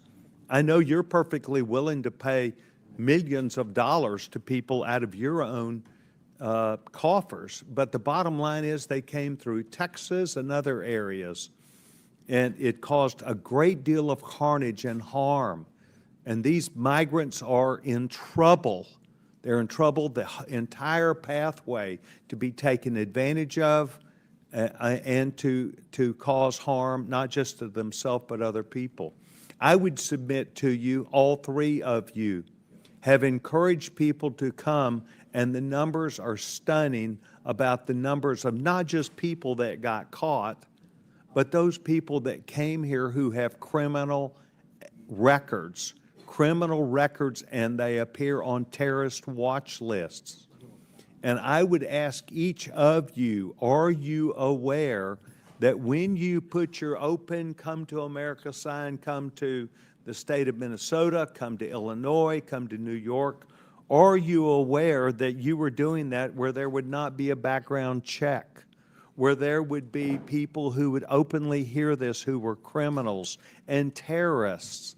And they evaded this process and overwhelmed law enforcement. You created a gold rush. You created a rush whereby people came. And the entire pathway is littered with not only brand-new areas, and it's the number of communities that now participate under 280G has exploded. And that is because it is the drug cartel's plan to have someone in every single city around America. In Texas, it used to be Dallas, Houston, San Antonio, Austin, maybe Fort Worth and El Paso. Now it is smaller cities, even in the congressional district that I represent. They brought their marketing team with them because there are people who still owe the cartels. This is not a new story. When Vice President Biden, he spoke about receiving a briefing from DEA, understanding there were people that had to pay off the cartels for being here. Each and every one of you have participated. Each and every one of you have put a green light out. Please come, be with us. We'll take care of you. And it has caused carnage. Governor Walz? Well, thank you, Congressman. First of all, I think the idea of a nation of immigrants, no one asked for folks who were illegally. We bring in Absolutely over not. 1 million people Absolutely that not. legally go through a process, know what our rules are. We do background checks. That's why we're we need to do talking the about legal- that's why we need millions to of pass people, a no bill. background check. We need to make sure the legal process is done, and those that shouldn't be here aren't. Okay. That's your viewpoint now. That's not what has been said in the past. That's not what Governor Hochul said at the period of time when people were flooding in. It was seen as being okay, just come. Governor Pritzker? Thank you, Congressman. As a great-grandson of an immigrant to this country, I can tell you that my views about immigration are that it's a positive for this nation in general. Immigration is legally. Legal immigration. Now, let's talk about what has happened over certainly the last 40 years, if not much longer, which is... Why don't we go the last 4? Because we've never had understand. anything like the last 4. Let's not put this into a context of history. Let's put it under you as governor, your public comments, Governor Walz's comments, and Governor Hochul's public comments to encourage people to break the law, to come through my state and cause carnage, and drug cartels to have people now where they have a marketing organization everywhere to where communities have to have a 287G problem because they had people staying where they had never stayed before. Well, that mischaracterizes things that I have said. Let me just be clear. We have had 40 years of failure at the border and failure of immigration policy. We'll talk about the last 4 years, right? There were people that came to the border, got because the federal government decided that because there's law that allows this. Right? There was not law that allowed it. There was a presidential directive. Okay, fair enough. We're not in charge of the border in Illinois. I can tell you that. We don't have a border with a foreign.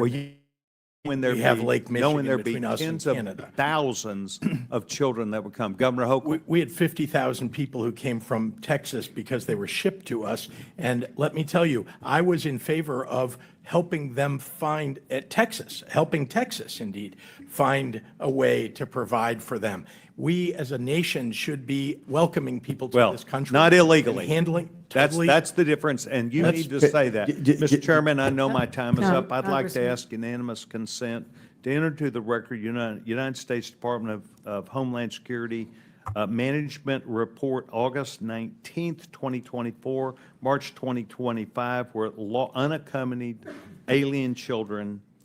Without objection, so ordered. Chair recognizes the ranking member for unanimous consent. Thank you, Mr. Chairman. I, too, have a unanimous consent request for an article from The Nation magazine dated May 23rd, 2025, entitled, "Trump Wants Thousands of Migrant Children to Represent Themselves in Court." Without objection, so ordered.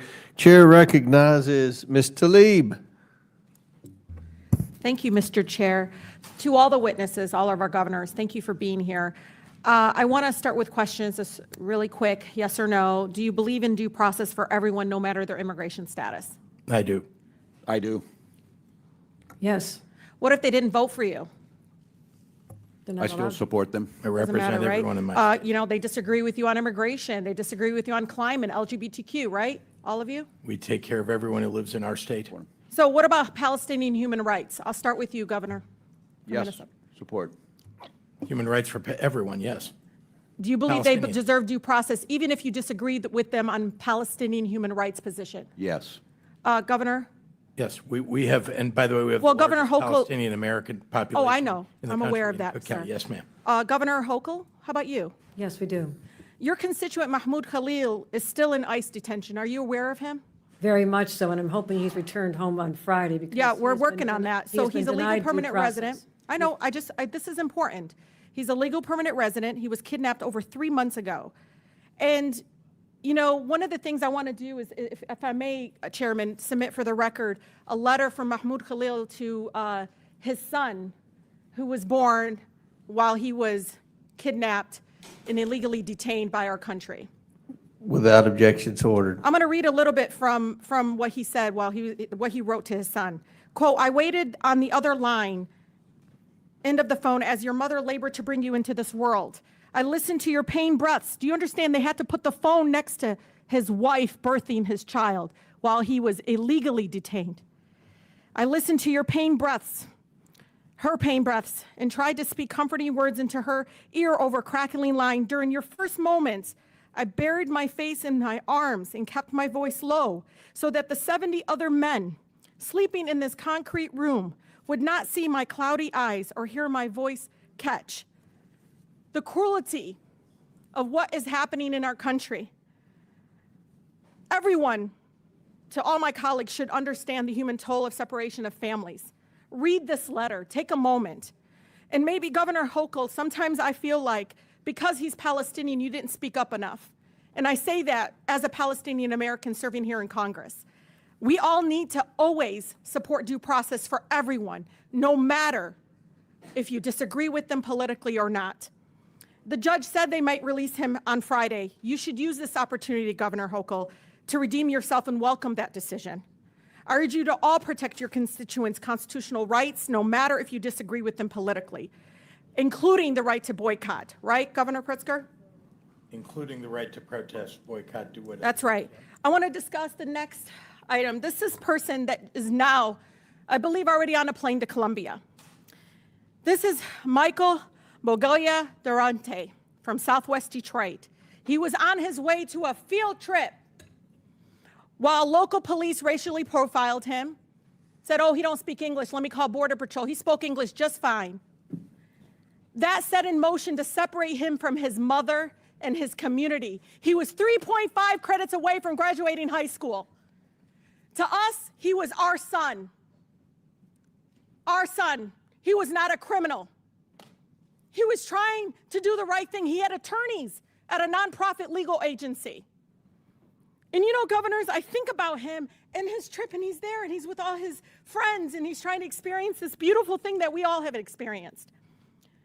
But what makes me angry about the fact that he went on this flight, he's probably in Colombia now, without his family, without his school community, without his classmates, is that many of my colleagues on the other side of the aisle, and maybe some on mine, their donors benefit from the humane immigration system.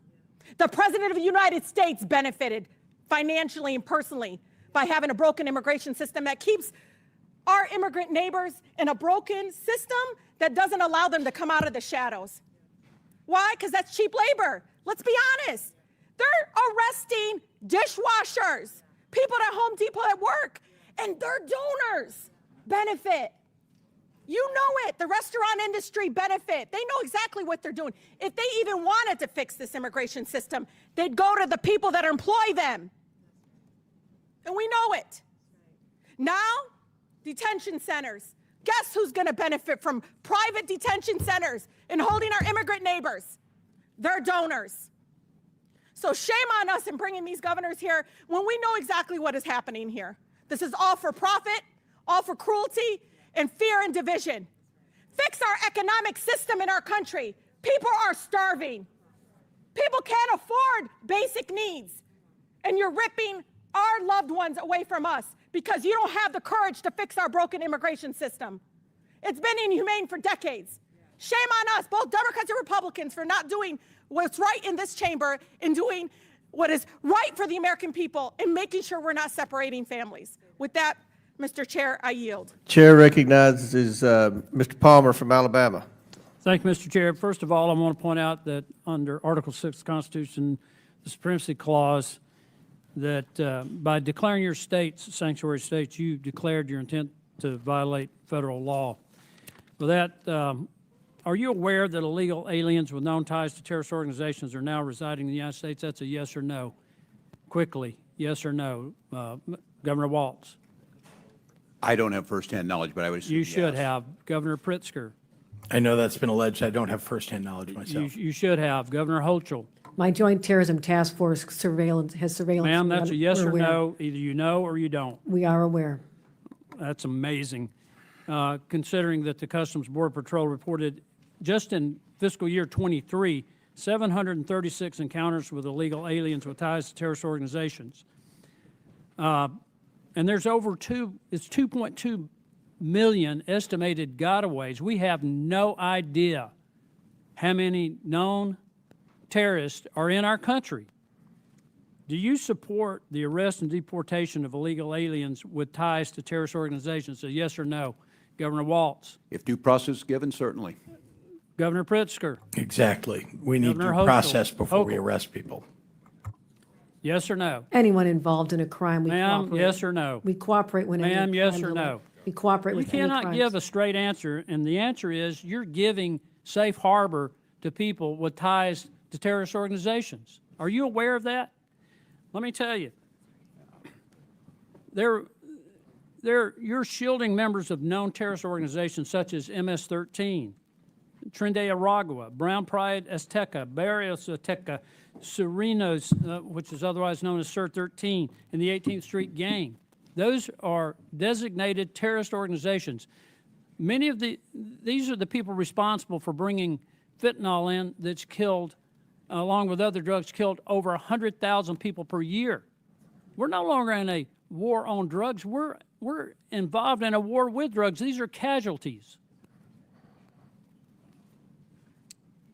Are you aware that the Department of Homeland Security identified over 400 illegal aliens who were smuggled into the United States with the help of an affiliate of ISIS? Are you aware of that, Governor Walz? Congressman, I don't have direct knowledge of that. Well, I'll help you. Mr. Chairman, I'd like to enter to the record article from NBC News. DHS identifies over 400 migrants brought in the United States by an IS-affiliated human smuggling network. Is that a problem? Without objections ordered. Does that raise any concern for you? None of us want terrorists in this country. Then why are you shielding people here from being picked up by our ICE agents, referring to this as a Gestapo organization? You know, I never want to get up on another morning like I did on September 11th, 2001. There are people in this country who are here with the full intent to do us harm. They came across our borders illegally. 358 of them crossed the northern border into New York. Not all of them into New York, but some of them came through New York. There's arms smuggling across the Canadian border into New York. And you're shielding these people.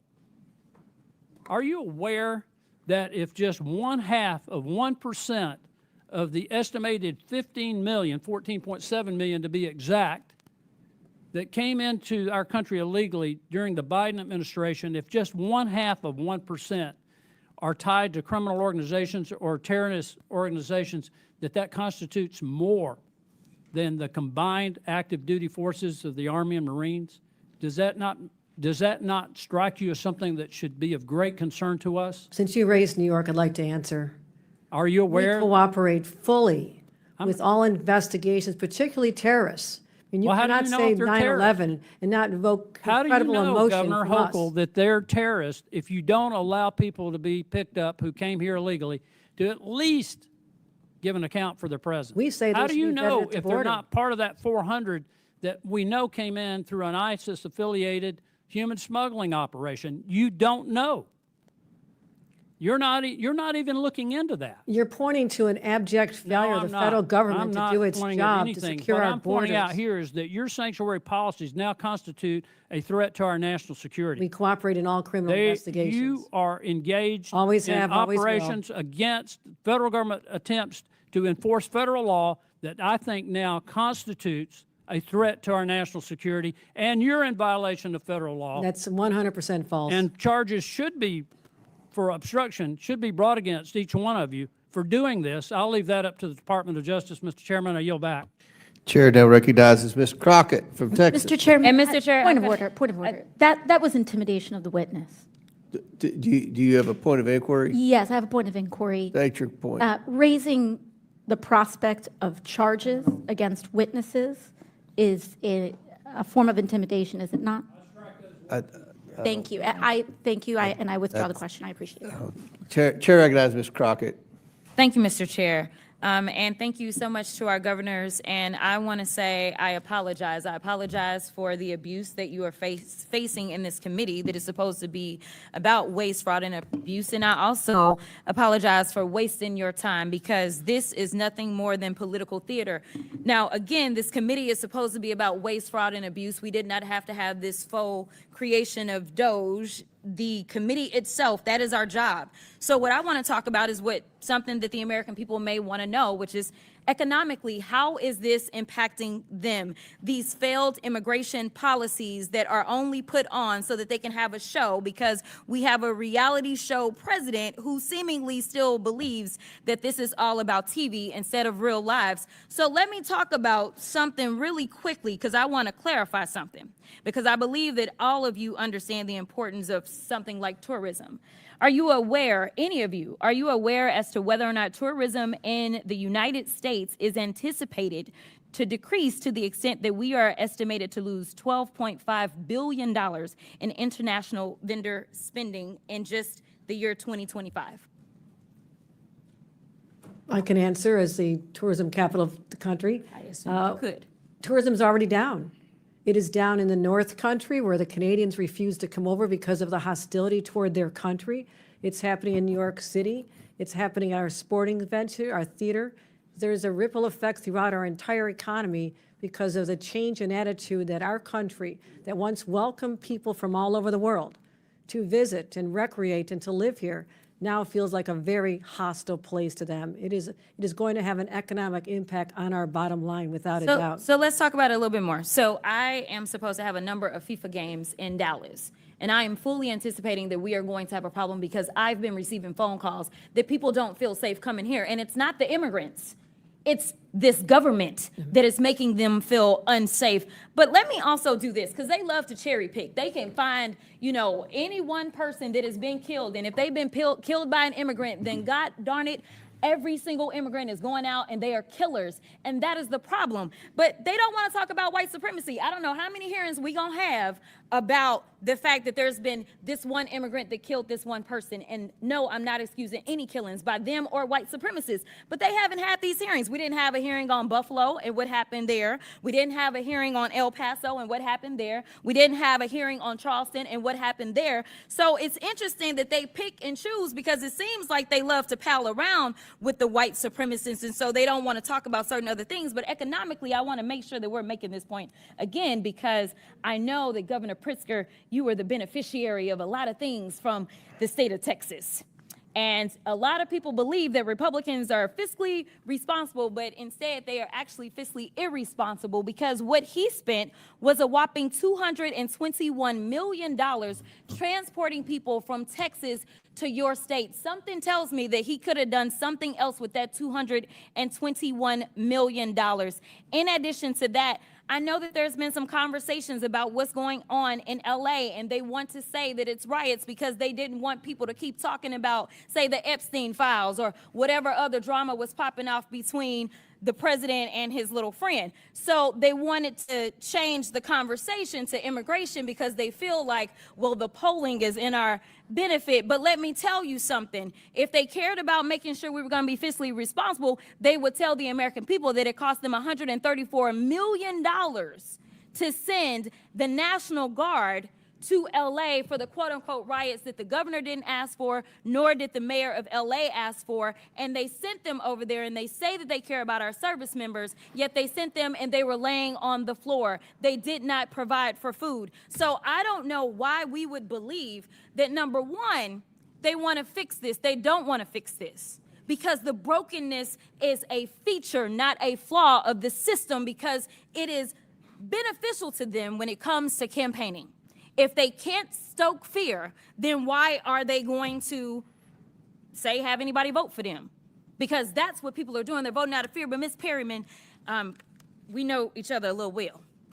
And I know you got a law degree. And it seems like we all need law degrees in here nowadays to understand the Constitution. So really briefly, I just want to make this point.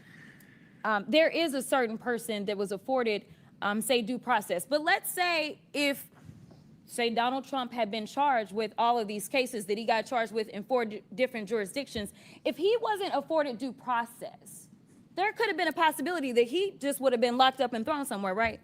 That would be a possibility. And then maybe we wouldn't have a tariff war or anything else that we're dealing with or all the other nonsense. But the point is, he was afforded due process, and regardless of the political opposition, Democrats, Republicans, and independents, I thought, believe that due process should be afforded to everybody, even him.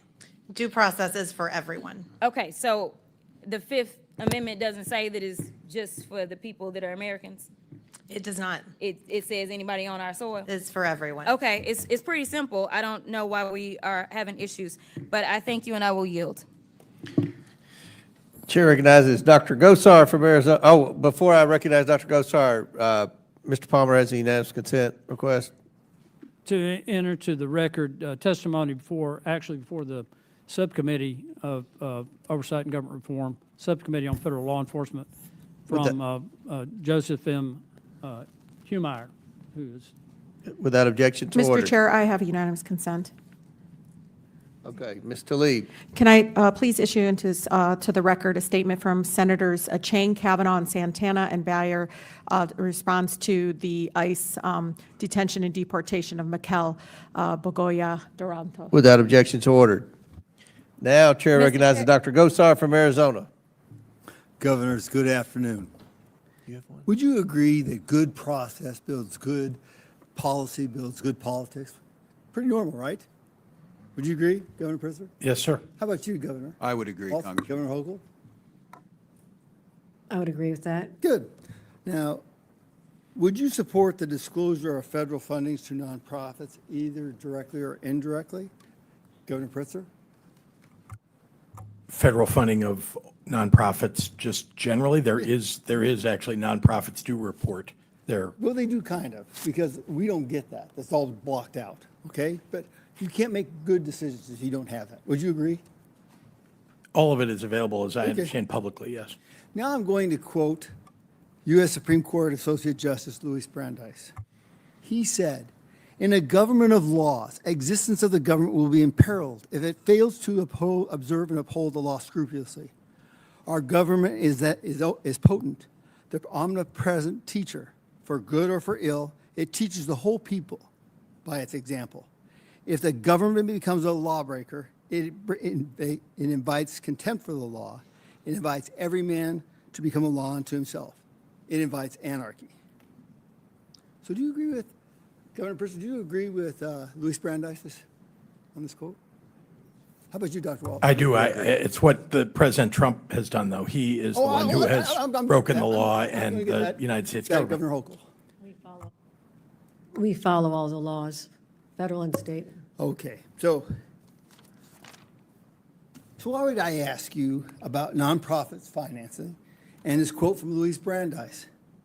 What if I were to present you evidence that U.S. citizens and even foreign citizens on foreign soil were coaching illegal aliens how to bypass U.S. immigration law? Now, let me remind you, as soon as an alien crosses the border illegally, they become criminals under the federal law. Governors or sanctuary policies blatantly ignore the supremacy clause, as Mr. Palmer expressed, of the U.S. Constitution, and it circumvents federal immigration laws to harbor criminals. As of July 2024, under the Biden-Harris administration, there were over 660,000 illegal aliens with criminal histories in the United States. But I'm talking about everyone, not just criminals. Once you violate the law by entering our country illegally, let me be clear. You're aiding and abetting criminal illegal aliens, which is a felony under Title 8 U.S. Code 1324, punishable up to 20 years in prison or life in prison or even the death penalty. Seems kind of weird, but if this aiding and abetting results in someone's death, which this committee and all Americans know has happened. Wouldn't you want to even err on the aspect of caution? I would. I really would. Now, Governor Hochul, do you consider yourself, do you like nature, and do you consider yourself a conservationist? I do. I'm one of those.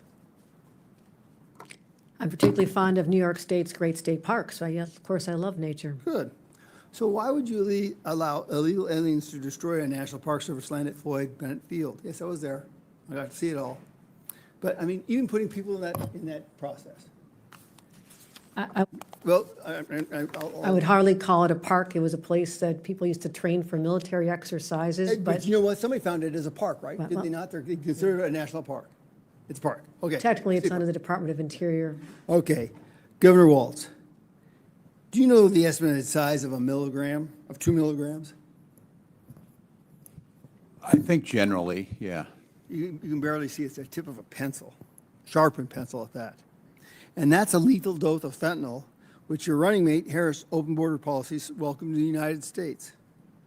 Similarly, your sanctuary policies are playing games with American lives. Do the millions of lives lost to fentanyl constitute an all-out assault on our broken borders? They do. Yes or no? Do you support tribal communities, Governor Walz? Do I support tribal communities? Yeah. Under PL 280 or? Oh, do you support? Yeah, I certainly tribal? do. No. Okay, I do. Okay. What about the transnational criminal cartels trafficking drugs and people across the tribal lands? This is epidemic. Epidemic. So I'm going to finish up by this. Governors, this is my promise to you. I will work tirelessly with President Trump to secure the border, build a wall, stop the flow of fatal fentanyl into our nation, and I will see that you are held accountable for the violations of our crimes against the people of the United States. Our immigration system is not broken. We just needed somebody like Donald Trump to uphold the rules of law. I pray for the safety of our immigration, ICE officers, and all the officers, and I yield back. Gentleman yields back. Ms. Crockett has a unanimous consent request. Yes, Mr. Chair. I'd like to submit a unanimous consent request for, this is from the Alabama Reflector. It says, study says undocumented immigrants paid almost $100 billion in taxes. Without objection, so ordered. And my second one is from Reuters. White supremacists behind over 80% of extremism-related U.S. murders in 2022. Without objection, so ordered. Now I recognize Mr. Lynch. Thank you, Mr. Chairman. I also have a couple of unanimous consent requests. The first is from Law and Crime Magazine. Judge rebukes Department of Justice explanation for ignoring the court order. Without objection, so ordered. Subhead is the government again evaded its obligations. The judge upbraids the Trump administration's woefully and insufficient explanation for flouting his court order. The second one is from NBC News. Trump administration's threat to suspend core U.S. legal right sparks outcry and alarm. Without objection, so ordered. Chair now recognizes Ms. Presley from Massachusetts. Thank you to our Democratic governors for being here today. This hearing is an utter and complete waste of your time. It is a waste of taxpayer dollars. Republicans have called you here alleging that you are circumventing federal law. You are not. But you know who is the poster child, who is violating federal law daily? The current occupant of the Oval Office, Donald J. Trump.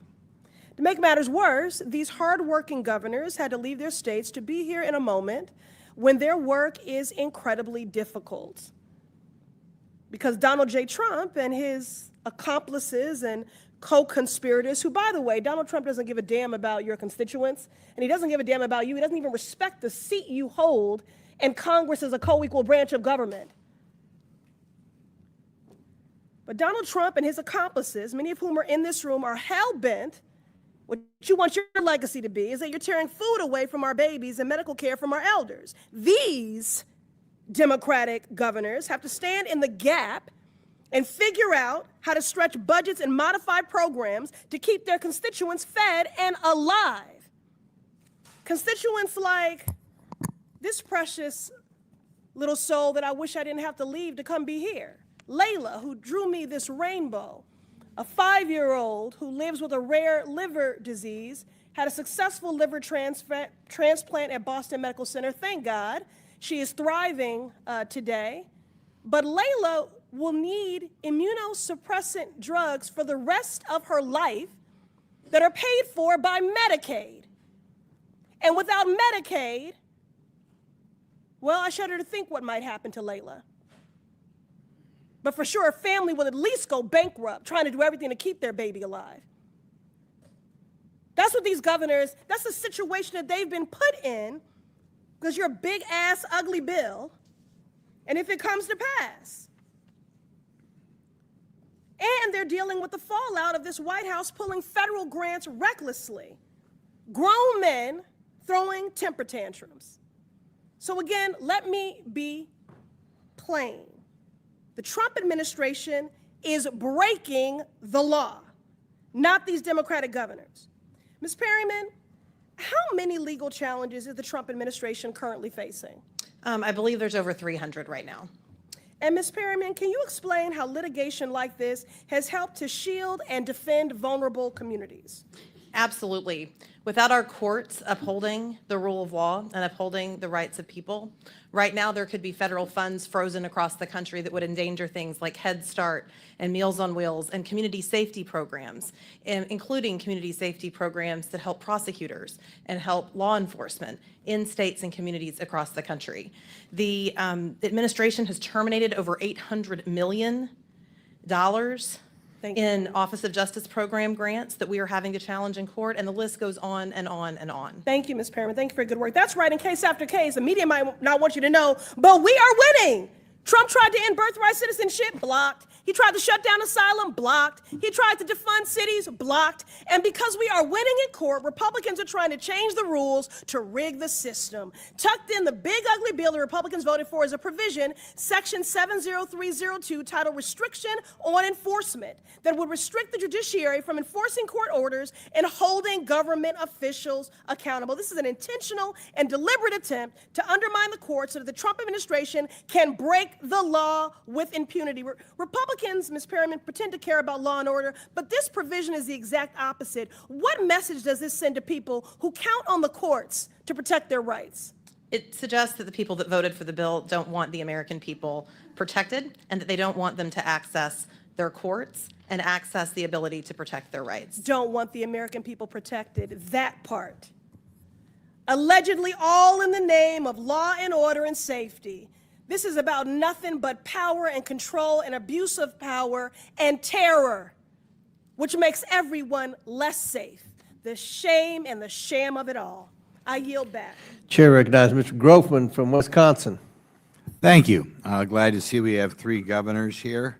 I hear a lot about Illinois being from Wisconsin. I just had some builders in my office yesterday talking about all the Illinois people building houses in southern Wisconsin to get out of Illinois. In any event, I think we have a very generous country here right now. Every year, about 850,000 new citizens another 8 million new citizens are sworn in, naturalized in this country.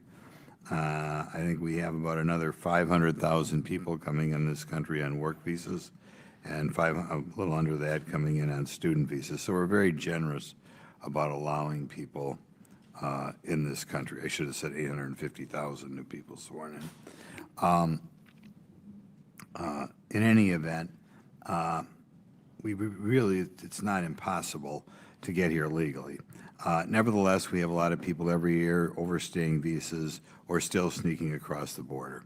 And the question I'm going to ask you guys and gal is, do you believe we should have immigration laws in this country? We'll start, I guess we'll go right down the line. Governor Walz? Congressman, the question is, should we have immigration laws? Yes, that's it. Yes, we should. Governor Pritzker? They're very important. In fact, we should have more robust immigration in this country, and it should be done under a law. And Ms. Hochul? Yes, of course, we should have immigration laws. Okay. In fact, we do. The question is, when people come in this country and break those laws, do you believe they should be enforced? Let's say people come in this country, you know, Gulf of Mexico, Pacific Ocean, however they come here. Should they be spun around and sent back out of the country, or should we just allow them to stay here? It depends if they're, Congressman, if they're coming on an asylum claim, protected status. Exact question is, assuming they come on an asylum claim and that claim has been rejected, should they be allowed to stay here? The judge denies their asylum claim? No, they should not. They should not be able to. Governor Pritzker, if somebody's overstaying, we'll say it a different way, overstaying their say, work visas, a student visa, should they be allowed to stay here or should they be removed? Given due process, sir. Should they be Due removed? process is required, yes. Okay, Governor Hochul. Yes, agree, following due process, the federal government has the authority to make those removals. It has nothing to do with. I'll the ask state you, feels that- should people who are here illegally get welfare benefits? Mr. Governor Walz?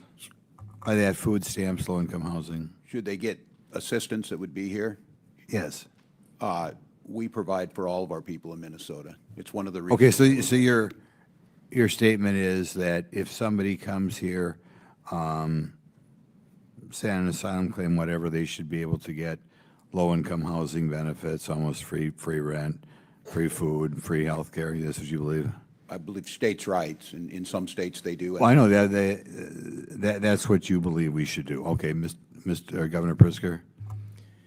It's the federal government's job to determine what welfare benefits at the federal level, and I can say to you that we have hundreds of thousands of people in the state of Illinois who are undocumented but have been living, abiding by the law, holding down a job, paying taxes. for Okay, years so are and they years and getting, years. do you believe it's right then that if they come here, they should get free housing, free medical care, free food? It depends on the circumstances. I'm just explaining to you, though, that we have millions of people across the United States who are here, and were here long before you got No, elected. I know all or I that. got I mean, the elected. question is, you don't have a problem with them getting benefits, these benefits? Again, law-abiding, tax-paying, we're talking about people who are adding to Okay, our I'll take it to society. be, well, not if they're not working. But either way, you have no problem giving them those benefits? We provide benefits to people all Okay, across. Ms. Hochul, is that the same thing with you? Do you believe people come here who are not citizens, come here, make a asylum claim, they should all be getting food, health care, housing? Depending on which law you're referring to, in certain circumstances, we do provide these services, but they're not universal. Okay, well, to most people, your average person who's overstaying a student visa in New York, do you think they should be getting food stamps, housing, medical care? We provide Medicaid for individuals who are senior citizens or moms with new babies. Well, we know when people are eligible, the question is people who are not citizens who are overstaying a student or work visa. Are No, they people are eligible? making their own way here in the state of New York. In fact, I have 400,000 open jobs. I wish you could. You're help not find a answering the path- question. find a I take path it to get- mean, I'm just. Give by a us more second, work because I want you to answer authorizations. the Let's put question. them to work. Let's put them to work. But you refuse to answer the question. If somebody is otherwise eligible for low-income housing or food stamps or medical care in New York, do you believe they should be entitled to those benefits? There's as not a Americans? blanket answer to that. It depends on which provision of the social services law. In some cases, it's allowed. In some cases, it's not. Okay, thank you. Chair recognizes Ms. Simon from Arizona.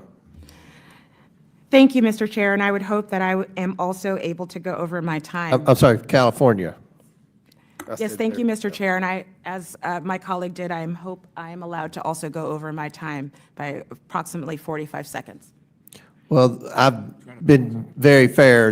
You've had, Mr. Frost went over a minute and a half. Okay, You have, I'm just asking. Thank you. I appreciate that, sir. I just want to I make, didn't say you could, but you can go ahead. I just want to make sure that I have a fair opportunity to also speak as an individual of this body. Thank you, Mr. Chair, and thank you, Ranking Member Lynch. I am so honored to be here today and having this really important conversation.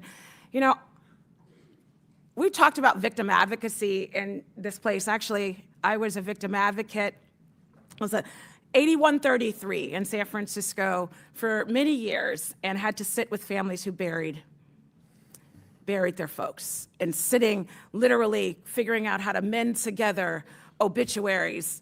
I've worked with young people who have been victims of gun violence and literally have had to scrub blood off the streets. There is nothing that anyone can say to a family, I get it, that is grieving. We have a lot of work to do, not just here in this country, around the world, to deter violence. I come from a state, the 4th largest economy in the world, with the best public education, higher public education system in this country. In fact, at California, Berkeley, we lead some of the research that are keeping folks here and your relatives alive. Those labs and that research is being attacked by this administration, but I digress. I have a number of questions today, but this hearing has been so difficult.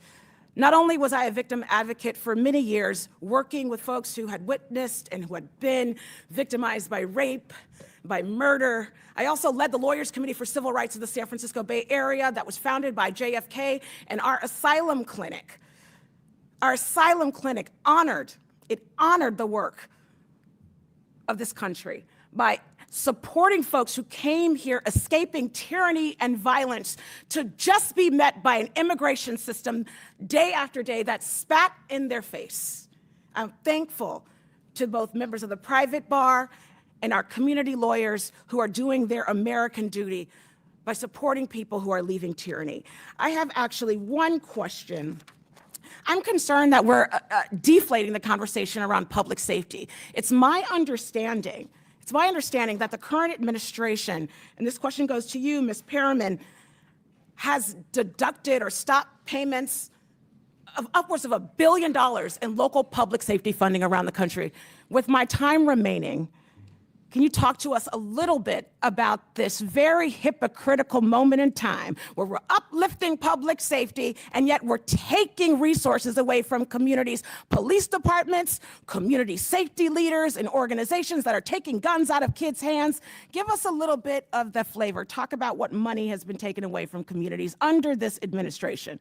Yes, since January, the administration has abruptly terminated a range of funding and grants for community programs across the country, including grants under the Office of Justice Programs, which was obviously a law that President Reagan signed. And there's been over 800 million grants and funding that have been abruptly terminated that we are having to litigate right now. They have also cut off funding for programs that help lawyers and law enforcement become trained in what they're doing in communities across the country to keep people safe. And then I know that one of the colleagues mentioned terrorism, and as part of the administration's broader funding freeze, federal funding freeze that we had to block in the first weeks of this administration and that remains blocked by a federal court. Officials from states like Arizona and Oregon swore out declarations in court talking about the risk to counterterrorism funding that they were concerned about with respect to this administration's federal funding freeze. Those are just some examples. Our team is literally in court every single day. Ms. Perriman, so would you say, is it of your knowledge that police chiefs, their grants have been frozen? Yes, many people in community safety programs. And so taking away literally upwards of $1 billion in local public safety funding from around the country, including violence prevention and gun safety programs, would you say this administration is making us more safe or less safe? Less safe. Any members, any other governors? Would you have any? I have a few seconds. We have programs that we work with the federal government between cities, law enforcement, and federal government law enforcement that are being torn apart. And, drug task forces, our gang task forces, gun task forces, this is making us less safe. Grants for rape kits and rape investigations, the dismemberment of the Department of Education, including the Office of Civil Rights that investigated rape and sexual assault on college campuses decimated. I would agree that our administration is making us less safe. Thank you, and I yield back. Thank you, Chairman, for the extra time. Chair recognizes Mr. Perry from Pennsylvania. Thank you, Mr. Chairman. Sad to say I'm disappointed today, but, governors, Ms. Perryman, welcome to the House of Representatives. Great to have you here and hear about your thoughts and views on things. Governor Pritzker, you said, I think numerous times now, that the president broke the law. You're an attorney, right? Northwestern? Is that where you went to law school? Congressman, yes, sir. So just, can you cite which law in this regard he's broken? Well, there have been congressionally approved appropriations that this president has cut off, and we've had to go to court. That's illegal. We've had to go to court to have it reinstated. It's illegal. It is illegal. If you have to go to court, it's illegal, and it's still working its way through the courts, right? Yes, but things Okay, have so been it's ruled not, on already. It's not illegal yet. It's your opinion, but regarding When a judge rules on it, okay, that's the law. Okay? it's the law at that moment until the next judge rules on it. Okay, right? Because you understand the another court judge- system. You're the attorney here. I'm not. But you're not saying he broke the law regarding the riots in Los Angeles right now, or are you saying that? That hasn't been ruled upon yet, so. But are you saying he broke the law in I that believe regard that or he not? did, but that is not what I'm referring to. Okay, you're not referring No, to I that. just Okay, told you all right, there I are just want to be clear appropriations, about that. congressional appropriations. Because the that have been implication, cut off. because of what this hearing is about, is that you're saying that he broke the law regarding the mobilization in Los Angeles, and you're not saying that. I want to make that clear. You're not saying that. What he is doing is overstepping his authority, and we are going to court. Oh, okay. So And let and me we are ask you a backing couple up. questions because I want to go through a little Yeah. walk down memory lane here in history for you. In 1794, George Washington mobilized the military. You familiar with the Whiskey Rebellion? Yes, sir. Okay, so was Washington beyond his scope? Did he overstep? What about inciting riots I'm just on asking January if he 6th did. at the Capitol, right We're in this talking- building? Sir, Well, you're asking. I'm asking, you're saying he's breaking the law. Yes. Ms. He Hochul, has broken the Governor law, Hochul, and he you're is also breaking an attorney. How about Abraham Lincoln, 1862? Did he do it? The abuse of power is an overreach into the Okay. How responsibility about of Dwight state Eisenhower? Did he do it when he mobilized? in situations where John you're Kennedy. overruling. John Kennedy. You seriously don't want an Twice. answer from me. John I won't F. even Kennedy. bother. How about Lyndon Johnson, 1865, 1965 and 67, and 68? Is that, you're saying that's against the law, what the president is now doing? Are you guys, you're the attorneys here, and I'm not talking to Governor Walz here because he's not an attorney. He called himself a knucklehead, so I'm leaving him out of this right now. Are you guys familiar with sections 251 through 255 of Title 10 of the U.S. Code? The conditions under which a president may usurp the authority of a governor in activating the National Guard is under an invasion or an insurrection. I would Well, argue that neither one of those. Governor standards have Hochul, been met. I would refer you to section 253. I'm not going to bore everybody with reading it for you, but you're wrong. And to accuse the president, quite honestly, that's the least that you've accused him of. You've also, in this room, he's been accused of being a dictator, maybe not by you. And if you're willing to say he's not one, we'd love to hear it. But also that the law enforcement agents are Nazis with Gestapo-like tactics. Governor Walz, you mentioned that in a commencement speech. Now, let me ask you, I'm going to ask each three of you this. 8 CFR 287.7. It arises from the Secretary's power under Section 103A3 of the Immigration and Nationality Act, the INA. So do Sections 236, 241, 287. Are those things laws that should be followed and enforced? Are you okay with those things being laws and enforced or not? For federal immigration laws are designed to be enforced by the federal government. So you're okay? You're okay with that? Is that each one of you? The state cooperates. I don't know what you read. I don't have that in front of me. These are laws, Governor Walz, that are on the books. It's the Immigration and Nationalities Act, and those are sections of them, as is 8 U.S.C. 1226A, 8 U.S.C. 1357A2, 8 U.S.C. 1357A4, 8 gentleman- U.S.C. Would the gentleman 1357A5. provide copies All of that for the witnesses? If you're going to cite a law, you provide a copy for the witnesses typically. Out of order, Mr. Perry. These two governors, two of these governors are attorneys, sir. I'm not. They should know this and I shouldn't. But I'm just asking, let's just assume that these are laws. Let's just assume I'm not lying to you, that these are laws on the books right now. Are you okay with them being enforced? You might be asking us a lot.